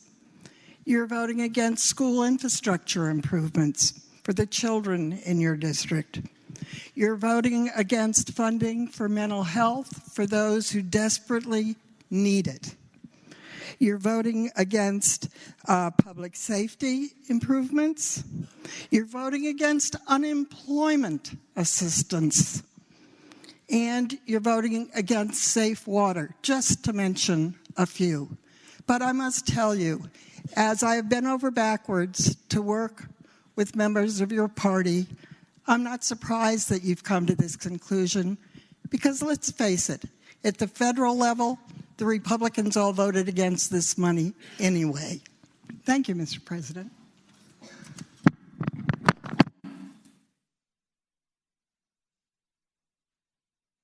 What purpose is Senator from Franklin County, Senator Stanley, rise? Thank you, Mr. President. I did not intend to speak until I just heard what I heard, so speaking to the measure. Senator's the floor. Mr. President, when I hear things like that my vote tonight, I'm voting against broadband, after voting year after year after year for broadband. And when I think of broadband in Southwest and Southside Virginia, I don't think about the legislature. They didn't pay for any of that. That's the Tobacco Commission. So I'll be surprised to see how much of this money actually goes to Southwest Virginia. So don't tell me I'm voting against broadband when I vote against this budget. I'm voting for principle. Don't tell me I'm voting against school infrastructure. Year after year, 6 years. I've put in bills for us to address the crumbling schools that we have, not just in the rural areas, but in the inner cities. And this body and the one across the hall has over and over ignored me repeatedly, not funded it repeatedly, kicked the can down the road repeatedly, allowed the problem to exacerbate, get worse, and get more expensive repeatedly. So don't tell me I'm voting against school infrastructure that I've been championing and trying to convince this body and the body across the hall that is a very important issue for the children, for our future, and for our future economy. Don't tell me I'm voting against all these things, because that's why you put it in there. $250 million for an HVAC system as long as there's a one-to-one match. You think that solves the school infrastructure, crumbling schools problem? Give me a break. You think this is going to solve broadband in the rural areas? Give me a break. You remind me of when the Democrat comes up to the stoplight, there's a homeless person, and you give him $1. And it makes you feel good. But it does not solve that homeless person's problem. It makes it worse. It carries it out longer. Let's solve problems. Let's see what the major problems are with the Commonwealth of Virginia and attack those individually. Not throw money around, smattering it around. Special interest here, special interest there. This will get us votes. This will look good on a brochure. And don't tell me I'm voting against broadband, my area, inner cities, or school infrastructure. Don't you dare. No, I'm not. And I've watched you vote against it repeatedly over and over and over. And now you say, look, we've solved our problem. But we throw a little bit of money at it, we can go on and ignore it forever. And feel good, like that $1, when we haven't solved the problem. Solve the problems. Understand our votes. And don't sit there and try to tell me that what my vote is against things that I've been fighting for every day for the last 11 sessions since I've been here. Thank you, Mr. President. Thank you, Senator. For what purpose does the junior senator from Chesterfield, Senator Chase, rise? Thank you, Mr. President. I rise for the point of a personal privilege. We're still doing passage. If the senator wants passage. To, yeah. Okay, then, Mr. President, I vote against passage of this bill. I'm speaking against it. Senator, the floor. Thank you.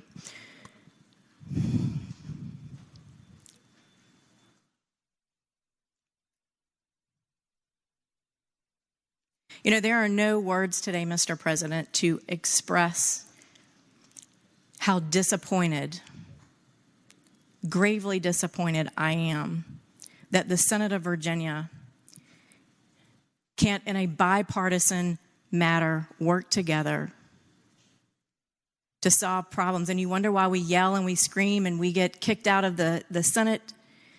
It's because we go back home to our constituents who their daily lives are turned up down. And listen, I'm advocating for a full forensic audit. And whether it was a budget amendment or not, y'all would not allow my budget amendment to be in because we had 30 minutes.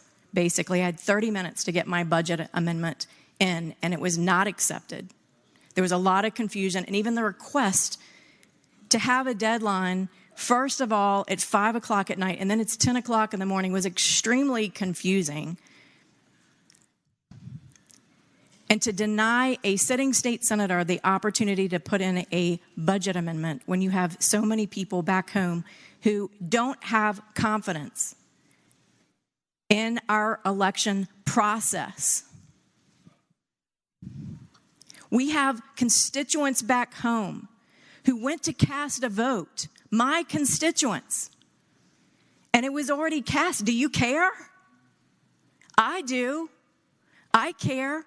And I care so much that next week I'm going to South Dakota. I'm going to get the proof that you're looking for. And you can laugh about it. I don't think it's so funny. I don't think it's funny at all. You know, we've become a Marxist state and the laughing stock of our veterans who fought so hard. And you've got You have a guy in special forces sitting up in the balcony here who's almost to the point of tears because he cannot believe the absolute lack of an Americanism that's in this room, whether you're a Republican or a Democrat, to not even allow free speech on issues that matter to our constituents. Our governor is not the king.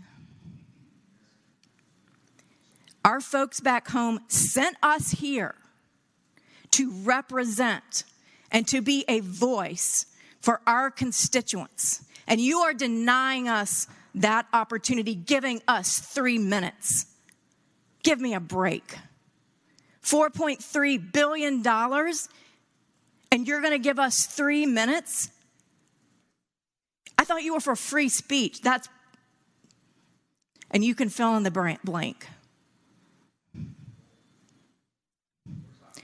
I'm excited to see my side of the aisle come into life over here and the passion that I see, and I am ready to fight this Marxism and this communism, this one-party control, and return the power to the people of Virginia. And I'm going to do it with a forensic audit, so help me God. You just wait for it. Thank you, Mr. President.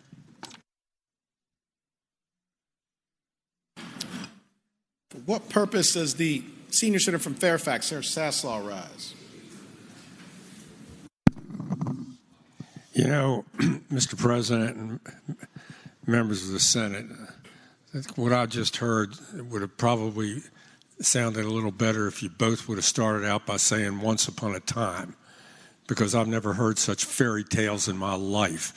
And as far as what Senator Stanley had to say, if you really believe in what you said tomorrow, and you have an ounce of intellectual honesty, and you will get on the phone and call the governor and tell him we don't want a dime of your communist money spent on broadband, public schools, or anything else in my district from this bill. If you really believe in what you said, you will call that man tomorrow and tell him my district doesn't need a dime of this.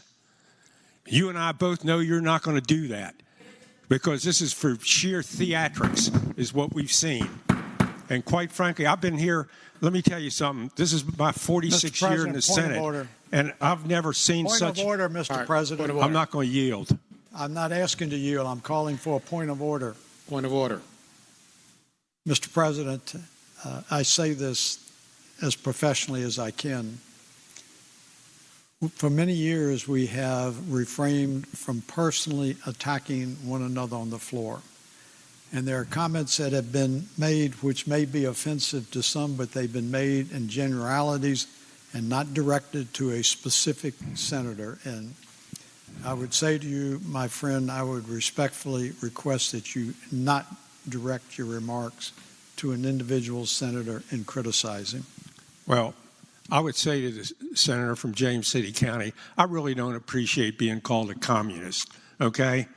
And like I said, if there's an ounce of intellectual honesty, those of you who do this ought to get on the phone and call the governor and tell him we don't want a dime of your Marxist money spent in our district. And everybody knows in here you're not going to do that. And that's what's called intellectual dishonesty. I've been here 46 years. I've never heard such nonsense in my life.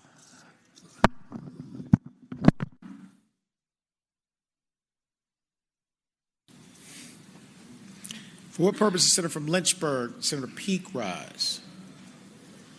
Yes, sir. Thank you, Mr. President. To speak to the budget bill. Senator's floor. And to some comments that were made earlier. And I'm certainly not going to call anybody names and don't want to create any ill will. And I know it's late in the evening. And it's been a tough week. But there's some comments made about Republicans didn't vote for this money to come here in Washington. And I'll say they didn't, and I agree that the Republican congressman in Virginia did not, and not many, I guess, nationwide. But I will point out that last year, the Republicans sent an enormous amount of money as a result of COVID to all of the states and to all of the people. And a lot of that money has remained unspent. A lot of that money was sent to dead people, sent to companies that make a fortune, sent to lawyers' offices, doctors' offices, who turned out did not need that money. That money still remains unspent. But a lot of it came to the Commonwealth of Virginia and has led to our $2.6 billion surplus. In addition of that money that was sent last year, over $3 billion was spent single-handedly by our governor without any input from the legislature. And so we fixed that.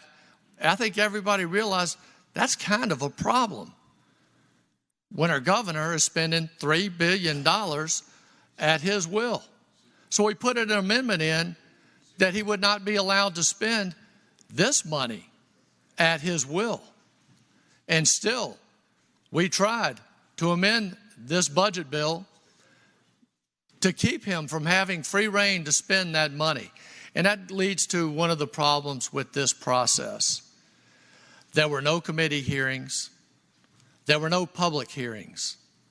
The public never had a chance to weigh in when they speak at a committee hearing.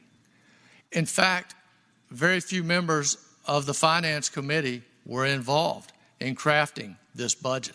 This budget was crafted by a very small handful of people. And that is one of the big problems with this, without any public hearings and any public output. But the bigger problem remains that we are leaving $800 million to this governor to spend as he wishes. We are abrogating our responsibility, our duties. That is what we are elected for. That's what the House of Delegates are elected for, to appropriate the money. We determine how the money is going to be spent.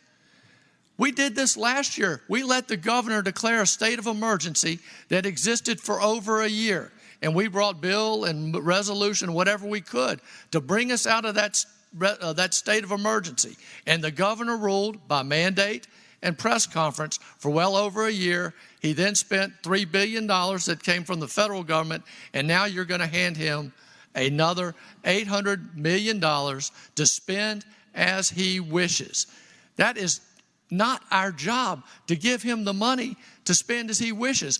We are supposed to delegate how that money is spent. We are giving up our sovereignty. The legislature is just completely giving up our rights as a legislature and our duties. It is wrong, and that is why I have a problem with this bill. What purpose is Senator from Rockingham, Senator Obenshain, rise? Mr. President, I rise to speak to the budget. Senator's the floor. You know, what's it take to make a good budget? You know, is it 25% of expenditures in a budget that I like that makes it good? Is it 50%, 60%? I don't know where that threshold is, but it is a time-honored tradition in this and other legislative bodies to put items in there that we know are going to be enticing, that we know are going to make it hard for others to vote against a budget. But just because there is 10%, 20%, 30% of the expenditures that I might like doesn't mean that it is a responsible budget or a process that is well run. You know, we have, as the senator from Hanover pointed out, 25% of this budget, 25% of the budget that we're placing in the hands of the executive branch and saying, trust us, trust him. He'll do okay. He'll spend it responsibly. You know, we've had this budget since Friday, I believe. So that's Saturday, Sunday, Monday, Tuesday, and today's Wednesday. That's 5 days that the people of the Commonwealth of Virginia have had to look at this budget. There has been no meaningful committee hearings. There have been no subcommittee meetings. There have been no public hearings. You know, as much as I want to trust that this 25% of this budget is going to be well spent, especially given some of the events and some of the actions that have been taken from the executive branch, frankly, over the course of the past year, I have to confess that I just don't have the same level of trust in placing $1 billion functionally in the hands of the executive branch and saying, go out and spend it as you wish, do good, and Godspeed. It is not enough to point out that there's broadband money in this budget to win my vote. I don't think it should be enough to win anybody's vote. Senator from Hanover is exactly right. We should not place this level of funding in the hands of the executive branch. It is an abdication of our duties, our constitutional responsibilities. I would hope that the members would vote no. What purpose does the Senator from Arlington, Senator Favola, rise? Thank you, Mr. President. I rise in support of the budget, and I'd like to speak to that. I have to say, I am truly perplexed. The budget items that we have worked on, the expansion of broadband, expansion of child care capacity, the G3 program, expansion of mental health services, these were all items that we have been talking about for years. These were items that we had funded in past budgets. These were items that passed with bipartisan support. These were the kinds of investments we as a body decided would keep our state on a good economic trajectory. For the fifth time, second consecutively, we've been named by CNBC as the best place in the country to do business. We're doing something right. We've had lots of debates on these issues, and the senator from Franklin pointed that out. He told us how many times he had worked on the items that are now in this budget in a way that is meaningful, that'll make an impact, and will make a positive difference on the lives of Virginians. I have great respect for my colleagues on the other side, but I have to say, I think you're putting process over substance here. And the money that we have set aside for the governor was just in case we were going to have another emergency. It is called planning and good budgeting. We don't know what's going to happen with this Delta variant. We don't know if we're going to have an emergency that will require quick action. And the governor came back to us with his spending plan the last time we allocated COVID money. I expect the same this going forward. I'm just amazed at this conversation. I have to thank the Finance Committee. I know you worked hard. We were asked to put in budget amendments. Every one of us was given the opportunity to put in budget amendments. Decisions were made, because they have to be made, and now we've got a budget before us. So for us to stand, for some people to stand up and say, this doesn't reflect priorities, then we're not being intellectually honest. I have to say this is one of the best budgets I've seen because we have had money to make investments. We are fixing problems here. I'm proud to vote for this budget, and you should be too, because you were part of this. You've been debating these items for years. Having said that, Madam Chairman, thank you, Senator Howell. Or I should say the senator from Northern Fairfax. I do hope this budget passes. For what purpose does the senator from Henrico, Senator Donovan, rise? Thank you, Mr. President. I rise to speak to the bill. Senator has the floor. Thank you. Wow. You know, I hope I can get everything out that I've been thinking over here. have this analytical brain, always kind of observing while I'm living. And I look at this world of politics, and it amazes me how often people want to say what you're saying. I can speak for myself, and I can tell you exactly what I'm saying. And I think we're looking at a budget that, had it been a collaborative effort, would reflect many of the same issues that are in this budget now. In fact, I think it's de facto. We have talked about it, but just because we've debated budgets in the past does not mean no further conversations are necessary. And I can tell you, absolutely, having consistently supported the budgets, I'm not going to support this, and I'm not supporting it because of the process. Majorities come and go, pendulums swing. We have stability based on process, which, by the way, is defined by the Constitution. And I think that we know, as anxious as everybody is to get out of here, you either do it right or you don't do it. And the Constitution expects public input. And and I do too. And my constituents do.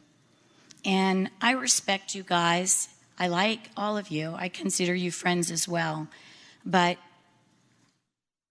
right is right and wrong is wrong. You know, I really like when the senator from Bedford talks about truth seeking, because I think if we really seek the truth here, everybody in this room knows that you would not want to be in the position where you had no say. Right is right, wrong is wrong. And I'll tell you what, the way you treat other people is not a reflection on them. It is a reflection on you. And I will be voting against this budget to honor my constituents, because we should not have done it this way. And you know it. Thank you, Mr. President. For what purpose does the senior senator from Chesapeake, Senator Cosgrove, rise? To speak to the motion.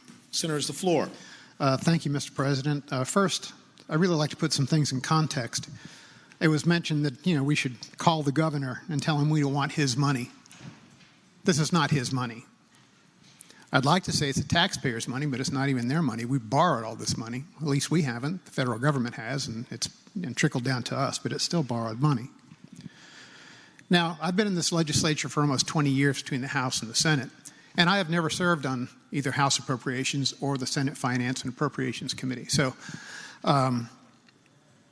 for those of us who don't serve on those money committees, a regular budget seems to be smoke and mirrors, because a lot of the things are done, during the committee process with open discussion. And even when it comes to us, it's this fat, and everything has a line item, and we can go through and talk about that.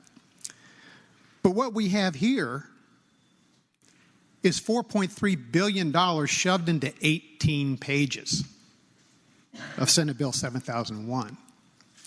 I spent a lot of my career as an electrical engineer using microcircuitry. I don't know an engineer or even anybody in Silicon Valley that could try to put that much stuff in a microprocessor of 18 pages. There's very little in this budget that shows where the money's actually going.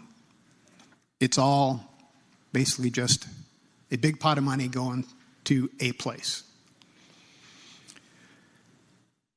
That's a lot of smoke and mirrors. And that's what gives me pause. And to say that all the great stuff that's in this budget, and there are some really good things in the budget, but there's some stuff in the budget that isn't so good either. And the analogy would be, if you're at a restaurant and you get this really nice ice cream sundae, and it has strawberry ice cream and chocolate ice cream and vanilla ice cream, whipped cream and cherries and chocolate sauce. Oh man, that looks good. Wow, it's just perfect. But then a bird flies by, and a little dropping goes into your sundae. Well, it's just a little bit bad, but do you want that sundae with all that good stuff in it?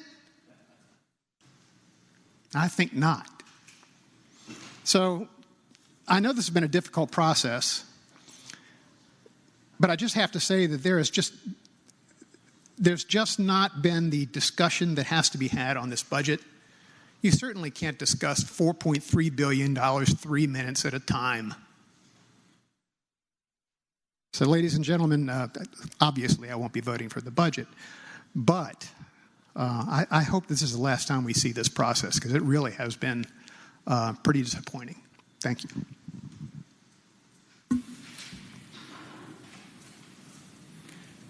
Do any senators other than the patron wish to be heard regarding Senate Bill 7001? Seeing none, Senator from Northern Fairfax, Senator Howe.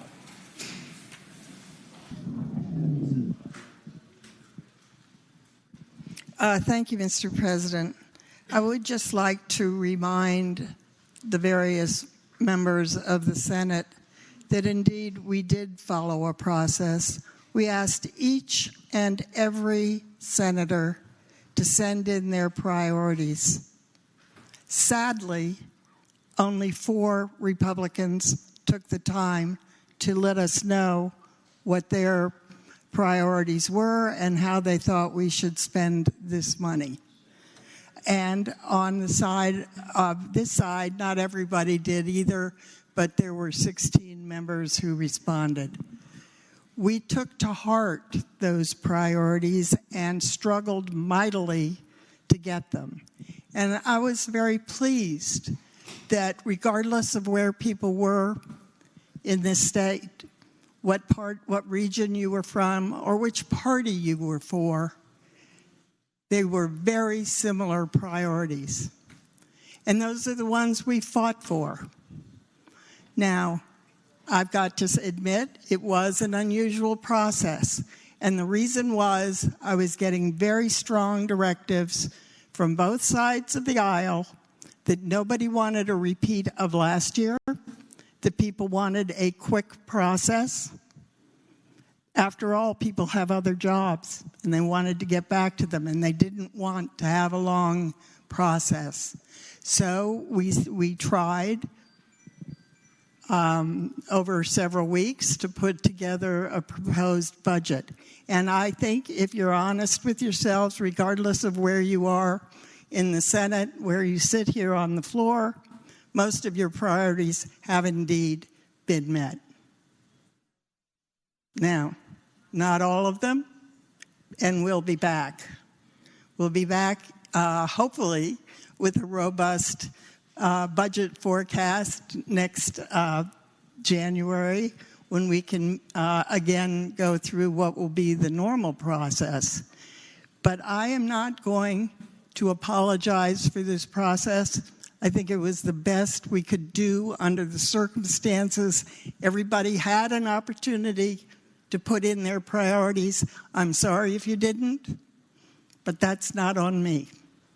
So thank you, Mr. President. And with that, I ask that the bill pass. Senator. Question is, shall Senate Bill 7001 pass? All in favor of the motion will record their vote aye. Those opposed, no. Are the senators ready to vote? Have all the senators voted? Do any senators desire to change their vote? Clerk will close the roll. Ayes 22, noes 18. Ayes 22, noes 18. Senate Bill 7001 passes.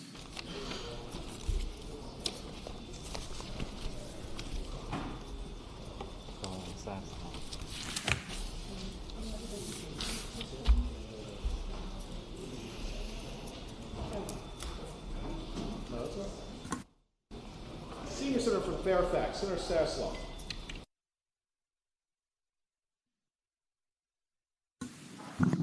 Mr. President, I inquire of the clerk, does that complete the calendar? Yes, sir. Don't believe it. Thank you, Madam Clerk. Is there any other business to come before the Senate?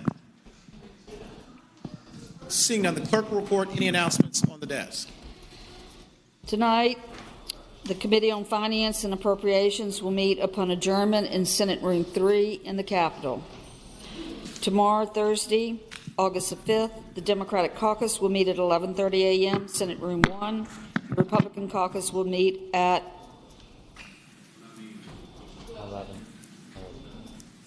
I'm sorry? The Republican Caucus.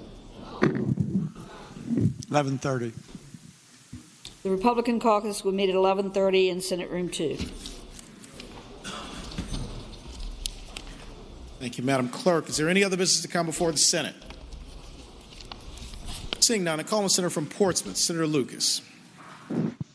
Thank you, Mr. President. Mr. President, I move that the Senate do now adjourn until 12 noon on tomorrow. Thank you, Senator. The question is, shall the Senate stand adjourned until 12 noon tomorrow? All in favor of the motion will say aye. Those opposed, no. The ayes have it. The Senate will stand adjourned until 12 noon tomorrow.